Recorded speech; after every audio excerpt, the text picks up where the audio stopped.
戦争は変わった。一つの時代が終わり、俺たちの戦争は終わった。War has changed. It's no longer about nations, ideologies, or ethnicity. It's an endless series of proxy battles fought by mercenaries and machines. War and its consumption of life has become a well-oiled machine. War has changed. Verified soldiers carry algorithmic arms, manipulate social influence, AI enhance and regulate their timelines. Mimetic control, information control, emotion control, battlefield control. Everything is monitored and kept under control. War has changed. The age of deterrence has become the age of control, all in the name of averting catastrophe from weapons of mass destruction. And he who controls the battlefield controls history. War has changed. And when the battlefield is under total control, war becomes routine. Think outside the cage.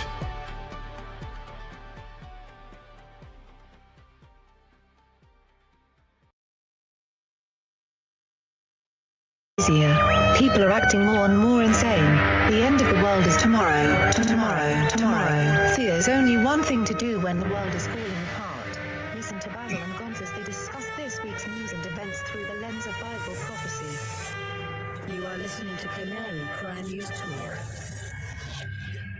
You're listening to Canary Cry News Talk. Today is March 16th, 2026. We are live to tape on episode 923. And today, RESURREPSTEIN. Signing on from off the grid, Razzle Dazzle. I'm your best buddy, Basil, and you are not crazy. And my name is Gonz, at Face Like the Sun, director of the Age of Deceit films and author of Archetypalism, your favorite Asian provocateur for Christ. Live to tape from the metaverse to bring you the best news, which is the gospel message of Jesus Christ, while reporting the egregious with a well-rounded, biblically grounded take on world events. It is a beautiful Monday. Sounds like somebody's got a case of the Mondays. You have a case of the Mondays? No, I'm stoked. I'm jazzed. We're going, baby. It's a big, big day, Gonzo. Do you know why? It is. I actually do know why. It's telling me right on the Canary Cry calendar here that we are celebrating 14 years today. Wow. Of podcasting. Canary Cry Radio, Canary Cry News Talk. Our very first episode 001 of Canary Cry Radio was published on this day, March 13th of 2012. So congratulations. I'm also seeing it's, yes, happy anniversary, Gonz. Yeah. And we've never had a fight. Isn't that beautiful? That's nice. Not any it's consequential ones anyway. March 16th, 316, like John 3:16 day. I know. It was definitely that was definitely not on purpose. So. Sir Darren, Night of the Hungry Panda, says today is also National Panda Day, by the way. There you go. Look at that. It's all coming together, baby. It's all lining up. As it is written, so it shall be. Well, Yep. Congratulations, of course, to you, Gonz, and to me as well, and also to all the producers around the world over the many, many years that we have now gone 14 years without taking a single penny from corporations, commies, cartels, governments, the Vatican, the CIA, which is, is a tough one. I mean, they haven't made any decent offers yet, but so far 14 whole years operating entirely outside of the traditional sort of podcast funding structure. So a big old shout out to all of our producers, anybody who's come in with their time, their talent, or their treasure for the last 14 years. You guys have really, I'll say this, impressed us. And when we meet other podcasters and we tell them about value for value and how we're keeping things alive and done it for so long, their minds are absolutely blown. Like, it's so far outside the realm of how anybody is doing it, of course, with a few exceptions. That it's like seems unreal. It's like, and it's a miracle. So thank you guys very much. And of course, all of our great producers who do all sorts of things for us. It's also, what is it? The sixth year? Is it this? No. Okay. It's like the fourth year of the supply drop. And okay. It just keeps going. It's incredible. I think we're about 10 years of news talk alone. We started in 2016. So this year will be 10 years of news talk. And it's crazy. I have the episode CCR 001 on the screen here. It was titled Introductions, Internet Tracking, and Transhumanism. Yeah. It sounds like I don't know, some CIA podcaster today, that's doing their thing. But Sean Ryan. Sean, there you go. Sean Ryan. They're hiring, by the way. Did you see that? Sean Ryan is hiring they're hiring some like. No, I gotta go. Hold on. I gotta get my resume. Actually, I think you will have to go get your resume and get on a call with Sean Ryan in a few minutes here. So we should probably get going on that. Some of the stories coming in. Let's jump into the news. I do have a telehealth appointment. I was going to play up the whole Sean Ryan interview. Oh, yeah. Hold on. I got to go talk to Sean Ryan. I have a very good reason. I got to go in about 20 minutes, but I'll be back 20 minutes after that. So let's jump right into it. Big news of the day, Gonz. Biggest news in the world. So gay. We're doing...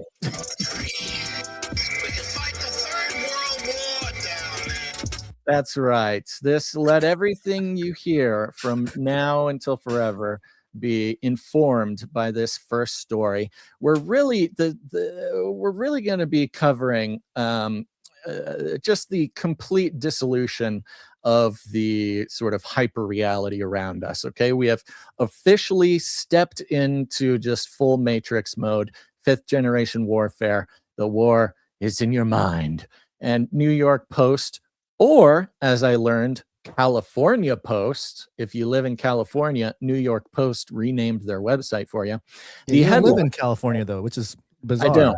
No, I do, and I'm getting New York Post on my thing. So that is weird. Well, we both use VPNs, of course. My VPN must be located right now in California or something, and yours is not. So, anywho, the headline: Trump briefed that Iran's new supreme leader, Mojtaba, as I've learned to pronounce it, Khomeini, is probably gay.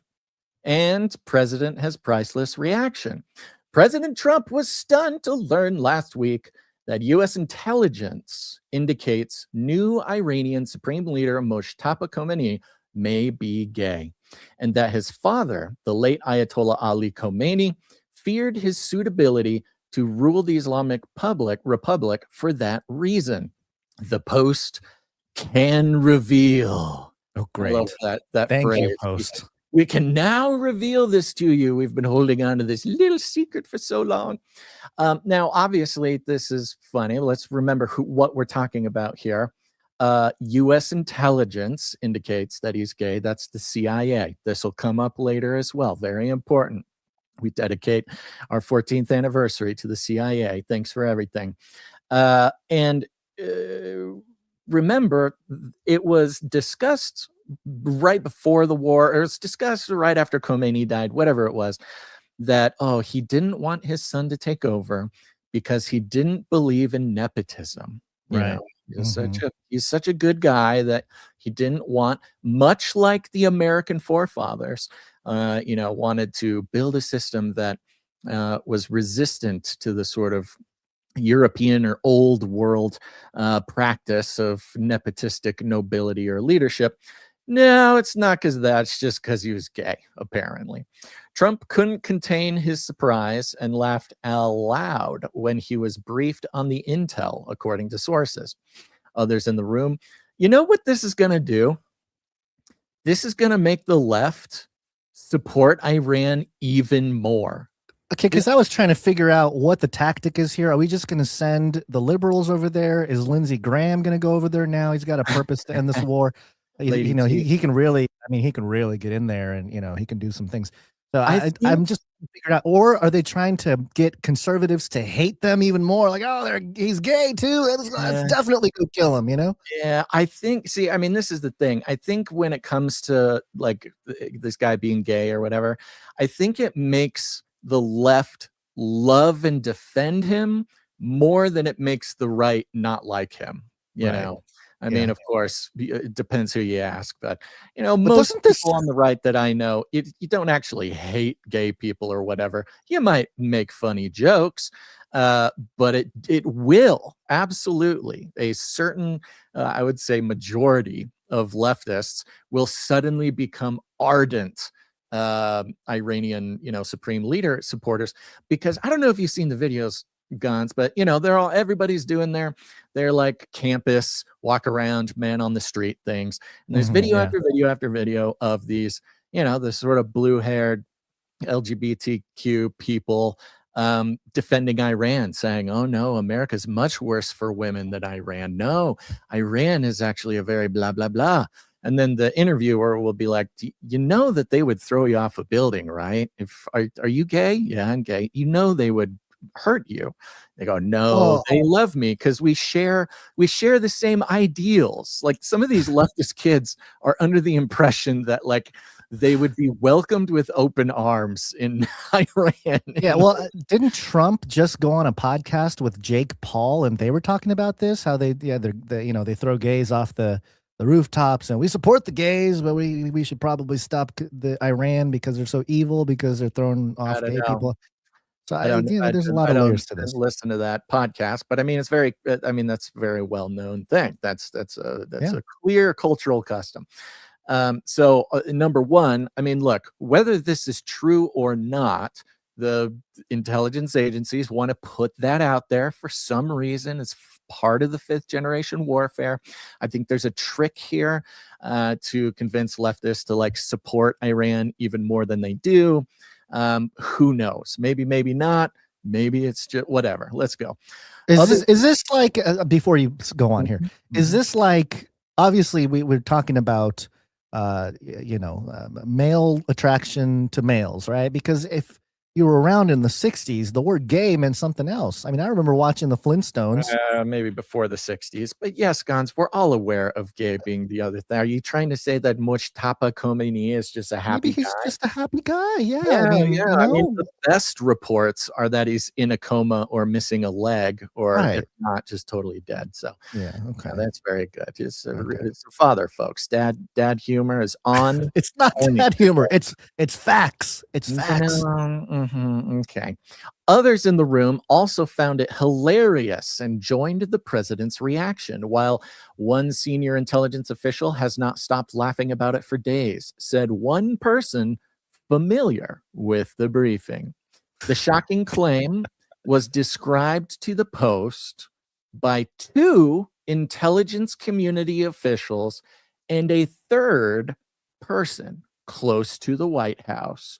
All 3 sources say the implausible sounding allegation is viewed as credible by the U.S. spy agencies, rather than false information intended to undermine Khomeini, 56, who was selected to replace his dead father as supreme leader on March 8th. Now, we have watched the crumbling of journalistic ethics over probably about the past 10 years, but specifically, over the past 5 years. And it used to be that to report a story, you needed actual sources, and you needed to you needed some sort of name to put on it. And it used to be that the journalistic ethics of American journalism, you used to need 3 sources to approve a single fact to call it true, right? Then over the years, over COVID, over Trump, it goes from person familiar with the matter to just person familiar with his thinking to person with knowledge. And you can just base an entire story on one person with knowledge. But I gotta hand it to the New York Post here. They do technically brag about having 3 sources, 3 anonymous sources, and 2 of them being intelligence community officials. So remember, if they are telling the truth, that it's to spies, it's great that they are taking it at their word that this implausible sounding allegation is viewed as credible by U.S. spy agencies rather than false information intended to undermine Khomeini, 56, who was selected to replace his dead father, supreme leader, on March 8th. Two of the sources said the intelligence indicated that Moshtaba, who earned the nickname the power behind the robes while serving as his aging dad's gatekeeper, has had a long-term sexual relationship with his childhood tutor. Okay, so this is like some kind of Epstein-esque type of scenario going on here? Or Well, what? we learned during the war in Afghanistan and in Iraq that there are places, certain groups of Muslims at least, that have the practice, this sort of cyclical practice involving young men and older men in the power ongoing, dynamic. well, The the hierarchical. ongoing human quest to outsmart God, like you're Yeah. not allowed to do this, but he didn't say anything about this. There's Oh, okay. a long-standing what's the word? Loophole that they're trying to Yeah, create here. kind of one of those things. But yes, this is at least according to all the boots on the ground and the intelligence testimony from the war in Afghanistan and Iraq, this is pretty common amongst different groups of Muslims. So maybe it was one of those things, I don't know, who knows. Let's see here. Has The Moshtaba, third source. third source said the intelligence indicated the affair was with a person who formerly worked for the Khomeini family. Moshtaba, who is believed to have been wounded in the same February 28th airstrike that killed his father and other members of his family, has made, quote, aggressive sexual overtures to men caring for him, possibly under the influence of heavy medication, one of the Post sources said. So it sounds like the CIA has people in the hospital taking care of the guy. That definitely was what it sounds like. That is some pretty serious sources. Yeah. So anywho, it goes on for a long, long time. But let's see here. They don't have pictures. U.S. spy agencies do not have photographic evidence of Mojtaba Khomeini's alleged sexual attraction to men. That's that would be quite the photographic evidence. It's on Anthony Weiner's laptop. That's the thing. It says photographic. It so specifically says photographic evidence. Yeah. I don't know if that includes videographic for them or audio evidence. I don't know. But the sources insisted the tip is solid, with one saying it was, quote, derived from one of the most protected sources that the government has. Okay. So there you go. I don't know. What is the? I'm still trying to figure out what. 50 paragraphs here. Yeah, they really just went after it. When identifying the sort of the whole point of this weekend, I think, after every weekend between shows of ours, a theme sort of appears. And this weekend, the theme was not necessarily like bombs dropping, military operations, ships exploding. This weekend was really themed of like, hey, you have no idea what to believe or even why to believe. This sort of overwhelming of the fifth generation warfare, the information war, the psi war, as the ghost ops people call it. It was really this jam-packed weekend of just pure anonymously sourced mind, like screwing with your mind, and overall, I think trying to overwhelm the senses of anybody trying to, continue to pay attention, to get people to check out. Maybe, I mean, that's kind of the easy answer, but we officially cannot trust anything, as we will learn further on. Yep, and absolutely. the rest of the sort of 50 paragraphs lays out sort of like a timeline, almost like a biography of Mojtaba's homosexuality. And it certainly seemed to have a lot of detail. Of detail, like a whole biography about how they know this guy is gay. Maybe they've always known it. I don't know. But then, of course, they go into the fact that this makes he's a criminal in Iran, and so he's a bad guy, and blah blah blah. Speaking of homosexuals, Gonz, we did have some more news from a fellow we've been following for quite some time, and that is Peter Thiel. Special thanks to our sponsor, PALANTIR. Artificial intelligence. Surveillance state. Co-founder of PALANTIR, Peter Thiel. Right. Yeah. Thiel is coming from AP. Thiel brings his Antichrist lectures to the Vatican's doorstep, and Catholic institutions back away. We've been talking about his interest in the Antichrist. He's actually been interested in the Antichrist since the 90s, some claim. There we go. There's your bell. You got to go to your apartment. I will let you tell everybody about Peter Thiel and what he's going on here. Great. Wonderful. Right yes. back. Yep. All right. Have fun with Sean Ryan. All right. That is my PFP. I'm going to remove him for a moment. He'll come back in a second here. All right. So, yes, the headline is Thiel brings his Antichrist lectures to the Vatican's doorstep and Catholic institutions back away. I do have a clip of Peter Thiel from a little while ago. This is maybe a couple years ago. He did this interview. He's been talking about the Antichrist for a while. We've been tracking his conversations about the Antichrist. And the long and short of it is his position, as far as we can tell, because a lot of these meetings and conferences are behind closed doors, so we don't know exactly what he's talking about. But what has been made public, and I've read through some of the stuff and the reporting and whatnot, is that Thiel believes that there's only one way to really prevent a world government, and that is to prevent Armageddon. But preventing Armageddon might create a one world government, and so we don't want that either. So, you got to also prevent the Antichrist. So that's kind of a mistake. Let me just let him talk about it a little bit here. This is him, again, from a couple years ago in an interview discussing this topic. My speculative thesis is that if the Antichrist were to come to power, it would be by talking about Armageddon all the time. Yeah, Peter Thiel, you, sir, are talking about the Antichrist and Armageddon all the time. And Peter Thiel, the Antichrist would talk about Armageddon all the time. He'd scare people and then offer to save them. Yes, it's the 1 Thessalonians 5:3. The slogan of the Antichrist is peace and safety.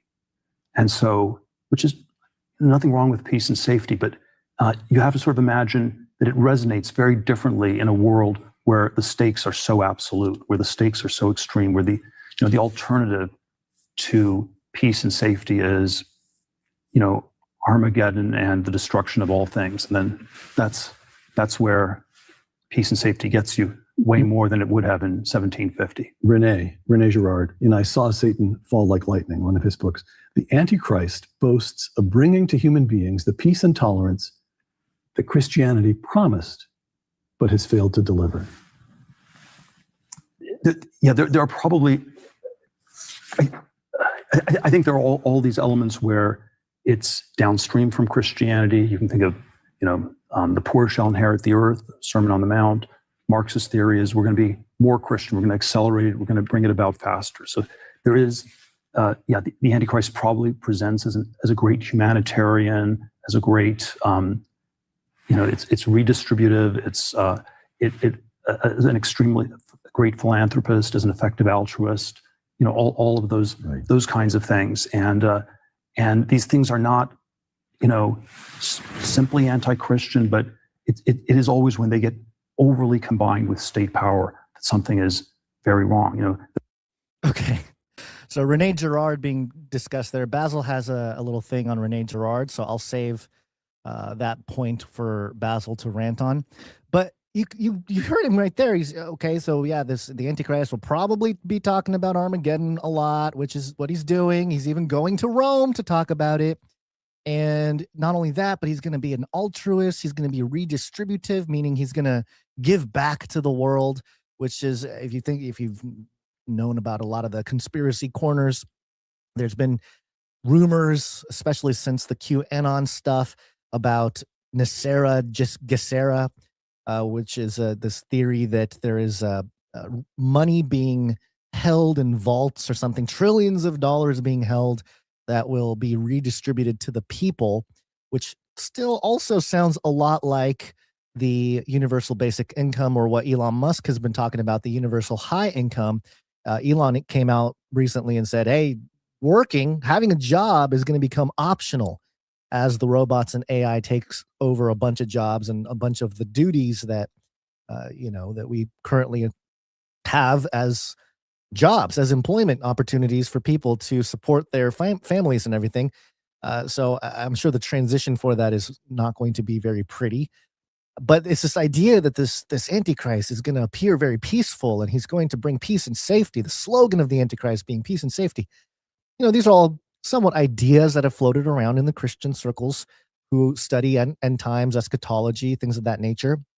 But Peter Thiel, being a man himself, a co-founder of Palantir, who has combined powers quite a bit with the state, he just talked about that. He's like, yeah, when you combine this power, this idea of altruism and redistribution and everything, when you combine it too much with state power, that's when things can become very ugly, which is ironic because Peter Thiel, your whole thing, you're combining powers with the state, and it's the private-public partner, the public-private partnership, the PPP. In recent weeks, we heard NVIDIA partnering with Palantir. We heard Polymarket partnering with Palantir. We know Amazon's AWS is partnered with Palantir. We know Google is partnered with Palantir. We know Microsoft is partnered with Palantir. We know Fannie Mae has a partnership with Palantir. So it's not out of the question here that Peter Thiel himself is on a public campaign discussing the Antichrist and Armageddon, and he's sort of being set up as the guy to be Antichrist or Armageddon, bring about Armageddon, or try to prevent it, I guess. I don't know. I don't exactly know what the whole thing is, but let's see what this AP article says. Oh, by the way, the title of this episode today is the Reptile in Rome. The Reptile in Rome is part of the longer title. It's very complicated. We have a couple titles. We have like a long title, and then we have a short title for different purposes here. But the long title is, or at least starts with, The Reptile in Rome. And the reason is because the anagram for Peter Thiel, when you rearrange the letters of the name Peter Thiel, you get the Reptile. Give it a try. I don't know. It's just a thing that happens. In fact, I'm kind of doing my little thing and looking at anagrams of a bunch of people's names, because everybody has these tight, short names. Alex Karp, Elon Musk, Donald Trump. They're very punchy, couple syllables. And I'm sure if you do some anagrams on some of that, it's very interesting. But here's what the AP says in their article. Thiel brings Antichrist lectures to the Vatican's doorsteps, and Catholic institutions back away. One of the hottest tickets in the Vatican's backyard these days is for a 4-lecture series on the Antichrist given by Silicon Valley tech billionaire Peter Thiel. The invitation-only conference in Rome from Sunday to Wednesday has proven so controversial that the Catholic universities initially associated with it have all denied official involvement. Thiel, the co-founder of PayPal and Palantir, the data mining company that has been assisting the Trump administration's migration deportation crackdown, an early donor to the political career of J.D. Vance, Thiel is also deeply interested in the apocalyptic concept of the Antichrist and has written and lectured on it before. Yes, we know about this. Quote, Christians debated these prophecies for millennia. Who was the Antichrist? When would he arrive? What would he preach? End quote. He mused in a November essay in the Catholic magazine First Things. Catholic institutions take their distance. Discussion of the Antichrist by a tech billionaire in the Vatican's backyard has proven divisive. Oh, really? Huh, okay. Initially, the lectures were reportedly going to be held the Pontifical St. Thomas Aquinas University, the Dominican University in Rome, known colloquially as the Anglicum. It is best known these days as a place where a young priest named Robert Prevost, now Pope Leo the 14th, wrote his canon law doctoral thesis. Okay, so it's where the current Pope wrote his thesis. But as word began to circulate in the Italian media about alleged secret lectures on the Antichrist by Thiel at the Pope's alma mater, the Anglicum took its distance. Quote, "We would like to clarify that this event is not organized by the university, will not take place at the Anglicum, and is not part of our institutional initiatives," the university said in a statement on its website. According to an announcement for the event seen by the Associated Press, the lectures were jointly organized by an Italian organization, the Vincenzo Gioberti Cultural Association, and the Clooney Institute at the Catholic University of America in Washington. The Gioberti Group, which describes itself as a cultural association dedicated to the renewal of Italian political culture, confirmed it was involved. The association, named for a 19th century Italian Catholic priest philosopher, said in a statement it believed in promoting research and encounters, quote, "Based on the great tradition of classical and Christian thought, we believe this heritage is fundamental to addressing the crisis engulfing the contemporary West." But CUA, the Catholic University of America, distanced itself. This is a quote by the CUA. "The CUA is not sponsoring or hosting an event featuring Peter Thiel this month in Rome," university spokesman told AP. Quote, "The Clooney Project is an independent initiative incubated by the university. The Clooney Institute is a new initiative of the CUA to bring together leaders from the worlds of academia, religion, and technology." Okay, so they started in 2023. They hosted Thiel at one of their events for a talk on René Girard, the French academic, which again, I'll leave that for Basil. It has to do with mimetic culture and things. The fascination with the Antichrist. Thiel is known to be somewhat obsessed with the Antichrist, the biblical term used to describe someone who opposes or denies Christ, which is a little more accurate for AP. Good job, AP. We know that we've talked about this, how the Antichrist is more discussed as a spirit. The spirit of Antichrist, it says in 1 John 4, I believe, has been around since the beginning. You know, we use it culturally as the person, the Antichrist, but technically speaking, biblically speaking, though the person is, they have different labels. It's the man of perdition, the man of sin, or son of perdition. I'm sorry, the son of perdition. Little horn is another one. One of the heads of the beast in Revelation 13. So he's never actually called Antichrist. That is a cultural thing, which could have ties back to some bad eschatology that I won't get into here. Thiel speaks of the concepts and terms of the choices facing humanity to confront the existential risks of the world today. Okay, so we kind of know about this. We don't necessarily need to go into all of it. And the article goes on here to talk about ties to the Trump administration. I mean, this has been the research of, I think the true independent researchers have been calling this out for years. There's only a handful out there, I think, that are really on top of this. But the Palantir move, the Peter Thiel influence for guys like J.D. Vance, this is why we've been talking about the technocracy, the old technocracy from the 1920s in America, which failed back then, but had a plan to create a single conglomerate of technocratic states, basically all of North America, including Canada, including Greenland, including Mexico, including Venezuela and Cuba, which has been in the news recently. So this all involves a long-term plan here. And so that's why when Peter Thiel comes around and starts talking about the Antichrist and Armageddon and going on a world tour of lectures about it, it's a little strange. You know, people wonder what is actually going on. And so here's the thing, you know, as a, I guess I'm a Protestant, right? I'm not a Catholic. I like what the Orthodox believers tend to talk about and things, but I'm not necessarily under the hierarchy or anything of the Orthodox Church. I'm more Protestant in that regard. I would imagine Martin Luther is losing his mind right now. Martin Luther, for those of you who know, he's part of the Reformation. He nailed the theses on the door of the Catholic Church, and it was during the Reformation, about 500 years ago, where Luther called out the papacy at the time as the Antichrist and the beast. And his argument basically was that the papacy subverts the gospel and the church internally, fulfilling prophecies of spiritual tyranny in Daniel, Revelation, and the epistles. And he pointed out how the Pope claims Christ's authority, but acts basically in the opposite way. You know, he accepts worship, he corrupts, and he he does all the things that the Antichrist would do. And even today, you look at the Vatican and you kind of think like, well, doesn't look like necessarily the best representation of Christ here. The Pope himself being the vicar of Christ, Christ on earth, so to speak. The Protestants reject that whole thesis. And so there's a divide there. But it's just interesting to me that Peter Thiel, the guy who, if there was, or if there's going to be an Antichrist, he fits the bill in a sense, maybe not entirely, but he's got some things that check off.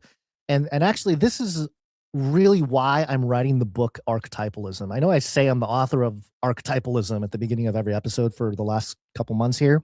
And if you are part of the Face Like the Sun Patreon, I did publish, or at least I floated out the first couple chapters, the introduction in the first, I think it was actually just the first chapter.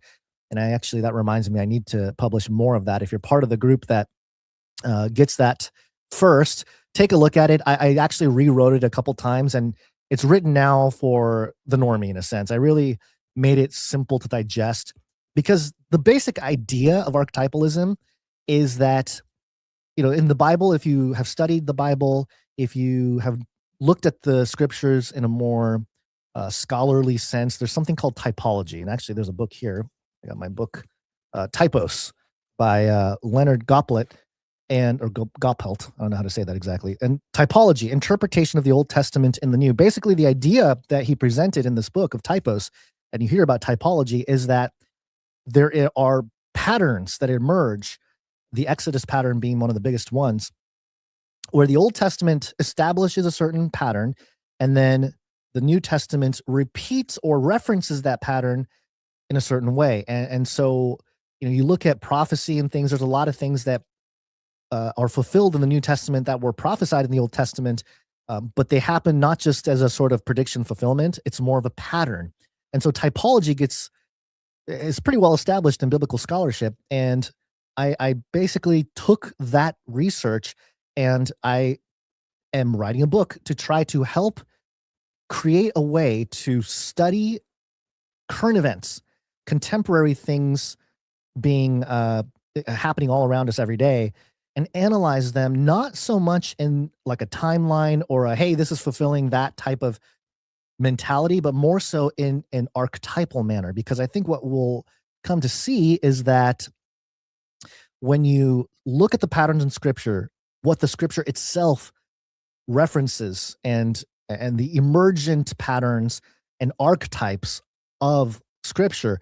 For example, the beast archetype. You can talk about Babylon. You can talk about Egypt. They all seem to have similar characteristics, and those characteristics create an archetype. It's like putting together a video game, or you're playing a video game and you're building a character, and you can choose what kind of powers your character has. These are archetypes. These are character traits that emerge. And so when you take those patterns, and then you can look at things that are happening today. For example, you look at Peter Thiel, and you can say, you know what? You look at the Antichrist or man of sin archetype, and look, he checks off a couple of these things, right? Maybe not everything, but a couple of these things. Somebody in the chat mentioned Jared Kushner. Jared Kushner is another guy. You can look at it and boom, boom, boom, a couple of those things tick off, right? And so we can have this conversation about who the Antichrist might be without really dying on the hill of like, Obama's the Antichrist. I don't care what any of you say. Obama's the Antichrist. And it's like, okay, well, yeah, Obama had some things that aligned, but really what people are seeing are the archetypes. They're seeing the character traits of the Antichrist or the man of sin or whatever that's established in scripture. And then because they tick off, because they check the boxes, they'll say, oh, this is that guy. This is the prophesied guy. And I think the same thing happened with Martin Luther. He looked at his current situation. He looked at the papacy. He read the Bible for himself, right? With the printing press being made and everything, really revolutionized all that. So he looked at the papacy and thought, wow, this really fits the bill, the list of things the Bible describes for the man of sin. And so for Martin Luther at the time, it made sense. It made a lot of sense. And so we can acknowledge all of these things throughout history, people calling out these different people as the Antichrist, or that's the beast, or that's this, that's that. The harlot is another one. We can acknowledge the patterns are there. We can acknowledge the archetypes match without dying on the hill of like, hey, this for sure is fulfilling that, because we don't know the the day or the hour. We can certainly know the season. And I think history ebbs and flows in that regard. And so this is kind of a bigger idea, and it's one that I don't know people are going to really like. Ironically, I think people that have no basis or no study of biblical prophecy might like the book better, just because they can get into Bible prophecy without dying on the hill of any particular interpretation. But I think I might get a lot of pushback from, people that are really strong in one view or another when it comes to certain eschatological views and interpretations.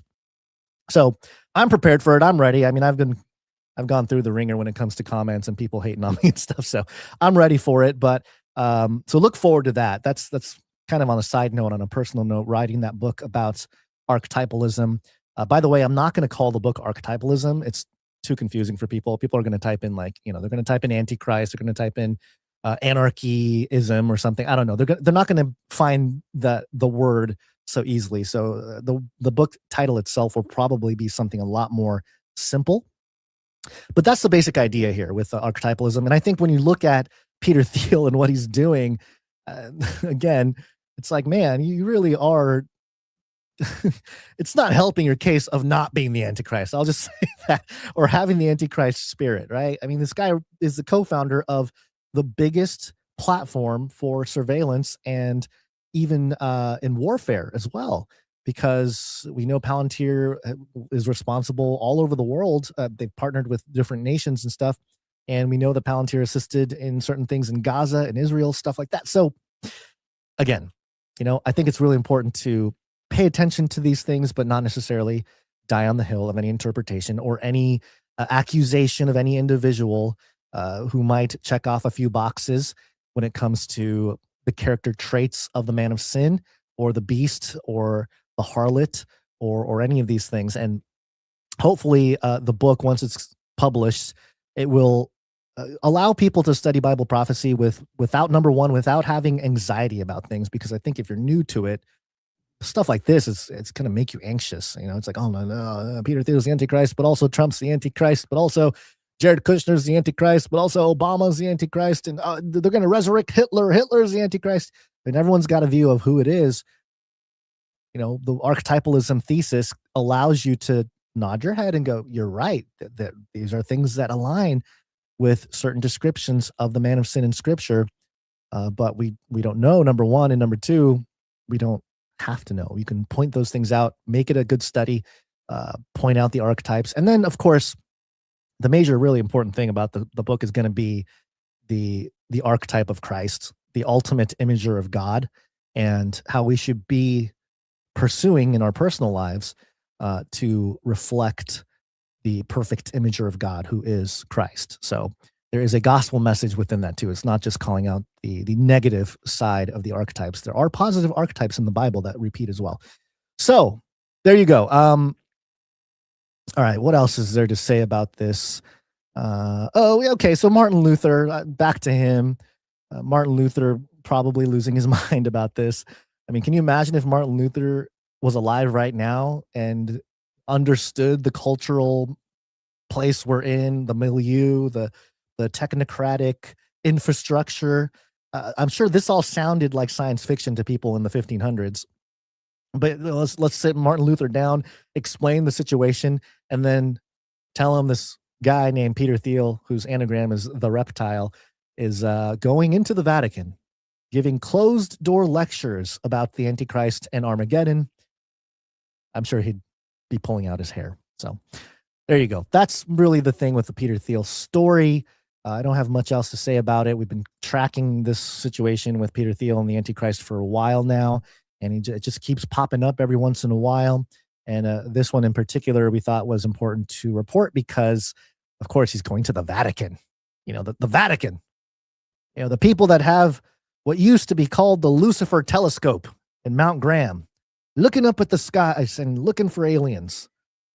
Why is it called the Lucifer? I don't know. They had to change the name, by the way. I think they changed it because they knew it was bad PR once people started figuring out that they named a telescope Lucifer. So, all right. I was hoping Basil will be back by now because I wanted him to kind of go on his little thing about Rene Girard. but if he's not back yet. So maybe the interview with Sean Ryan is going well. That's a joke, by the way, folks. He's not actually interviewing with Sean Ryan. Sean Ryan is hiring, though.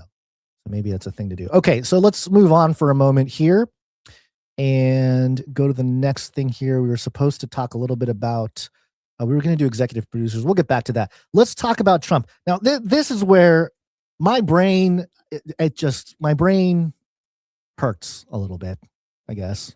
We will launch a new age. Because the high strangeness of topics that we have covered over the years, it's all becoming mainstream and in a way that makes me feel very uncomfortable. Aliens. Aliens. Aliens. All right. So DailyMail, New York Times, several other outlets carried this story a few days ago, and it tripped me out. I got to be honest, it tripped me out a little bit because, and this isn't like, oh, I'm so right. I'm so, it's not about that. It's more about the timing of things. So several years ago, back in 2017, there were some researchers discussing the high strangeness of Trump. Okay, it was a very small fringe group of people that were pointing out the Ingersoll Lockwood books from the late 1800s, The Last President, and the president's name is Trump, and he starts his whole campaign in New York, and the whole thing. It really does sound like President Donald Trump. And there was another book called, I think it was called, I'm doing this off the top of my head here, like Baron Trump's Excellent Adventures or something. He goes into some portal in Antarctica to the Hollow Earth or something, whatever it was. Okay, so these are very strange coincidences, quote unquote. And part of that conversation involved the airships drawn by Del Shah. And just as a proof here, this is just a receipt on my end. This post that I've made here, another aeroship drawing. I guess I should do the other one first, maybe. Well, that's okay. We'll do this one. Another aeroship drawing from Del Shah, the Aero Up Trump. Trump's uncle saw the Tesla papers in 1943. Hashtag wow. Yeah, that's how I was posting in 2017. You got the date right there. September 27th, 2017 is when I posted this, and you can see the piece of art here. Which is, so basically this guy named Del Shah made these paintings and these drawings in his notebook. Del Shah, I think he was born in the 1800s. He died in the early 1900s. And his notebook was discovered with a whole bunch of these aeroships or airship drawings. And, they're very intricate drawings or watercolor or something like that. And they have different things. We're not going to break down every aspect of it because I think there's an episode somewhere on News Talk where we went into more detail about this. But you can see, there's a 45 on the bottom left, Houston, Texas, April 18th, 1920. Let's see, what does it say right there? Lone Bee model. And you can clearly see Aero Up Trump written there. And I believe there's another piece that I think I had it posted here somewhere. There it is. Yeah, it was the same day that I posted the other one here. 1920, Charles A. Del Shah. This one designed for Trump, bottom right. Most of these drawings are from Houston, Texas. And yes, there's another one that looks kind of like the bell, like the Nazi bell. If you guys have done your UFO research, the Nazis had this bell-shaped thing. It's sort of that shaped. It does have the black and white stripes, or I'm sorry, the blue and white stripes within these drawings, which, of course, nowadays people know that as sort of the Epstein Island temple situation going on there. But yeah, clearly you can see on the bottom left arrow on the right, it says Trump, and 4586 are the numbers there. 45 at the time, significant because Trump was the 45th president. And these are supposed to be these flying ships that existed, or not existed, but were drawn by Del Shah.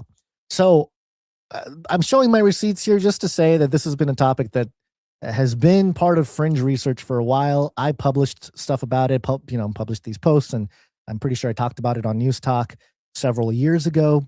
And so it's really weird when, and by the way, I did mention it a couple days before. Oh, because of last week when on Wednesday, we talked about the Trump's the weird book, right?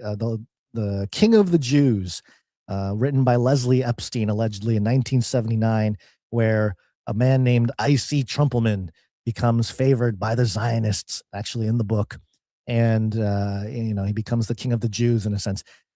In that context, I brought up the airships. There's a lot of strange things going on with this Trump guy, and remember the airship thing? Remember that?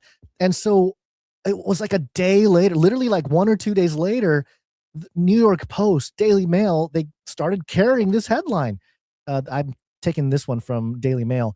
Mysterious Trump airships appearing in 100-year-old sketchbooks sparks time traveler theories. Now, again, I published, my post was from 9 years ago. Okay, so this is not a new theory, but you would think if you're just new to this stuff, this is like, oh, it's breaking. Oh, what's weird? Here's what the Daily Mail said. A wild theory claims President Trump may be a time traveler with clues scattered through art and literature for more than a century. Sketches of futuristic aircraft drawn by artist Charles Del Shaw, a Prussian immigrant who came to the U.S. in 1850 and died in 1923, mysteriously contain the word Trump, and even features the number 47, the number of presidents the U.S. has had. I don't know where this 47, maybe they show it in the thing here. Oh yeah, this is the Trump train. There's a 45 in there. I don't know where the 47 is that he's talking about. 45. Okay, maybe I don't know. Maybe the Daily Mail is mistaken on that. It says 45, or maybe this is the third one. No, this one also 45. Yeah, I don't know. I don't know which one says 47. Maybe that's disinfo on the part of Daily Mail. Let's continue. Before his death, Del Shaw created depictions of fantastical flying machines that he called Eros, which often resembled a mix of early airships, balloons, and primitive airplanes. However, conspiracy theorists have seized on the repeated appearance of Trump's name and the numbers associated with both of his terms in the White House as the 45th and 47th Commander-in-Chief. The extraordinary theory has also been connected to old novels by Ingersoll Lockwood from the 1800s, which featured a young character named Baron Trump who embarked on incredible adventures with a wise mentor, Don.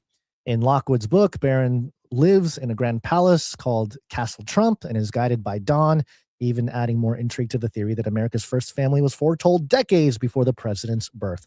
While some have claimed the artist and author had some mysterious methods of knowing the future, others have claimed without evidence that the similarities prove the Trump family has time-traveling technology and is used to influence world events. One person on social media claimed, either Trump is a time traveler or someone put in 200 years of work to make a guy who wasn't even born yet look like he is one. I think, actually, I'm doing this on the fly here. I think that's inversionism. It'd be interesting if he did not receive credit here, because that's the one thing I am noticing. Because inversionism, or Invisidon, I guess it's changed his name to Invisidon, at Quantum Altered X. So there's that. Hold on, I'm trying to see if there was a post by him that said these exact words. I don't know. See, the thing is, the Daily Mail, I don't think, they say one person on social media. Sometimes they embed the X post, but I've noticed that on these topics, they don't give credit to the people in social media, which is interesting, because normally even if it's the most random people, they will embed the tweet or the post or have a screenshot of it. But in this case, they don't do any of that. So, let's see. According to American Visionary Art Museum in Maryland, Del Shaw's fictitious arrows were powered by an anti-gravity substance he envisioned called NB gas or soup that enabled them to fly without normal fuels. The technology is eerily similar to descriptions of UFOs, which the government calls unidentified anomalous phenomena. I thought it was aerial phenomena. Yeah. And President Trump has vowed to disclose the American people, to disclose to the American people. So, yes, this is part of the story here. This is the New York Post. Trump's UFO release could include videos, photos of non-human craft, proving we are not alone. This came out right after. So there is this strange narrative being pushed out there right now that taps into the strange narrative that we've been kind of on the trail of for a while, You're welcome, New York Post and Daily Mail and the intel agencies. But here's the thing: maybe they've been on this all along, and it made me wonder.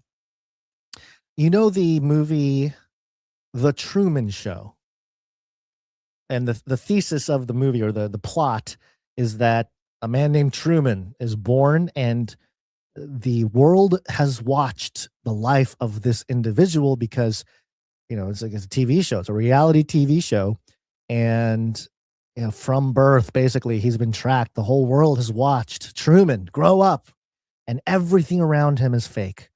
All the people that are part of his life are actors, and all the people in his town are actors, and the whole idea that he's been watched, and he's content for the world, and it's the Truman Show, kind of like Trump, TRU. And it made me just wonder, like, is there a group of weird elite people, or maybe lizard people or something, I don't know, who have been tracking the life of Mr. Donald Trump since he was born?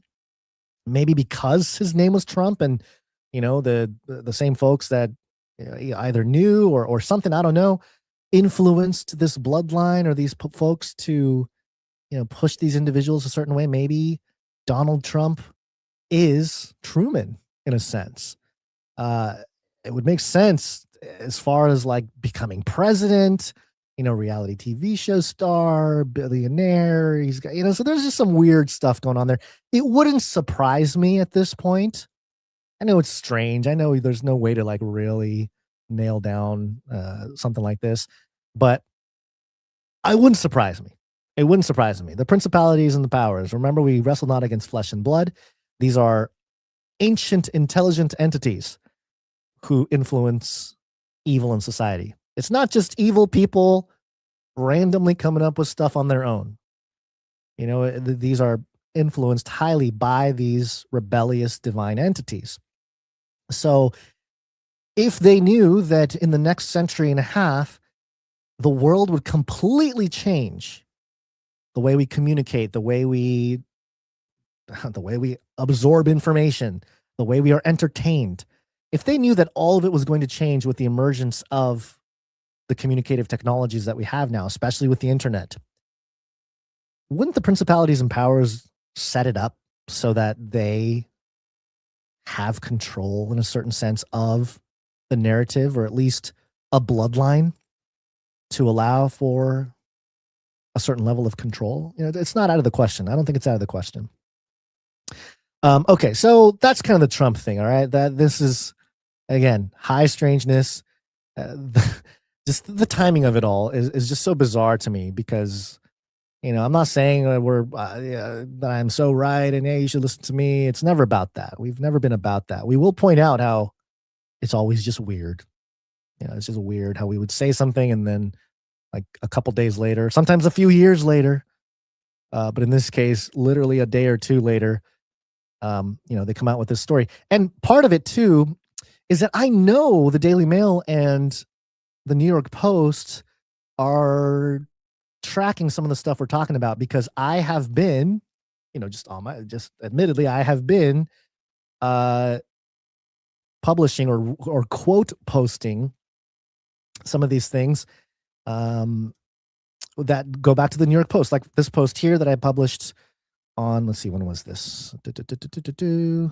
March 14th. Okay, so this is when this article from the New York Post actually came out, the whole UFO, Trump releasing UFO footage. And so if if anyone's wondering, the formula right now to actually go viral or actually get any traction on X, you have to have a blue check mark. So you got to pay whatever, $15 a month or $20 a month to have that blue check mark. And the idea is to create your own commentary, but you quote post big outlets or big accounts or big posts like this one, this New York Post account. I quote post it. You put a meme in there. I put the Matrix meme of Neo waking up in the goo, and I'll explain why here. Here's my post, and you got to put your own commentary on it. Okay, that's part of the thing. So here's what I said: the Trump UFO arc is one that seems to be the setup right now, and the connection to some of the fringe religious Zionist prophecy, and I put it in air quotes, should not be missed. Rumors that Netanyahu is either dead or in a coma have been circulating for a few days. We'll talk about that a little later here, because of the videos that are being published now from the BB account. Rumors that Netanyahu's either dead or in coma have been circulating for a few days, and this is significant for the quote-unquote prophecy. Before his passing in 1994, Rabbi Menachem Mendel Schneerson told Netanyahu he would be Israel's last prime minister and that he would hand the scepter to the Moshiach, or what they call the Messiah. Schneerson was Rebbe and leader of Chabad Lubavitch. And it's weird. I got these weird things here that I don't know what that is. Strange. Trump honored Schneerson posthumously with Education and Sharing Day proclamations and a 2024 grave visit. I remember that. I remember when Trump and Melania went to the Schneerson grave. If the Schneerson's prophecy is the script, Trump would fit the Messiah ben Joseph role of a non-Jew aiding in redemption. And if you don't know about that, some Jewish folks, or I guess you can call them more Zionists or religious Zionists, some of them have this prophecy of Messiah ben David and Messiah ben Joseph as their two parts of the end times. And Messiah ben Joseph shows up, and depending on the version of it, it's kind of confusing because, there's so many different people that have written on it and not all of it matches when it comes to some of these rabbis and stuff. But the idea is, for one of the versions of it, Messiah ben Joseph comes out. He's sort of a political entity that defends Israel, and he dies, basically. I mention it here. So Messiah ben Joseph role as a non-Jew aiding in redemption. This would make sense of Netanyahu's weird video a few days ago. This is talking about another video that Baby published of him talking about how the Messiah is going to come, but just not next Thursday. That was his thing. And I say here that video seemed to be AI, as some were pointing out. I should have said pointing out. BB having 6 fingers, so Nephilim. And again, to me, it didn't look like he actually had 6 fingers in the video. Some people were looking at the shadow of his hand, and it did look like a 6th finger was there, but that's not it's neither here nor there. People are getting way too tied up into that, by the way. Because of the ongoing tensions with Iran, if Netanyahu is gone, Trump might declare himself the king of the Jews, as the strange book title from 1979 written by Leslie Epstein suggests. As part of this authority, he may unleash the quote-unquote truth about UFOs so as to be the benefactor of this superior technology. This would ironically fit the counterfeit signs and wonders that the Bible actually suggests will accommodate the son of perdition. I know these theories seem wild, but given the chaos we've been seeing escalate the last couple years, is it really out of the question? It's like waking up from the Matrix and realizing we're all just bodies and goo being harvested for our energy and attention for the twisted purposes of some futuristic totalitarian satanic machine. Come quickly, Lord Jesus. So I'm making posts like this quite often just to play the algorithms here. I'm trying to get this account monetized. As you can see here, that post had 133,000 views. So it's getting out there. But the idea being that these are topics that we've been covering for a long time, and it's strange. It's just strange that they are recycled in a sense now, in the mainstream, which is not something that was on my bingo card. Although I guess it shouldn't surprise us the way things have been happening recently in the last couple of years. Let's see. Here's another. Just going off the cuff here. So this is the account I was talking about, Invisidon, Quantum Altered X. He said, no way would a guy already suspected of being a time traveler by Invisidon, and the exact person who Biff Tannen was in Back to the Future was based on, in the exact part of the films where it says this, make this exact mistake almost 30 years later. And see, he has a split video here of Back to the Future on top with a picture of Biff Tannen, which strangely looks like Trump, and the Pleasure Paradise, and then Trump underneath him. And here's the clip. Let me play the audio for you. You don't really see the gravity of it. I mean, as big as they look on the tube, you don't see what's going on until you come here. And what we saw at Pleasure, what a name right now. But what we just saw, we just left Pleasure for Paradise. And what we just saw at Paradise is just, it's just not acceptable.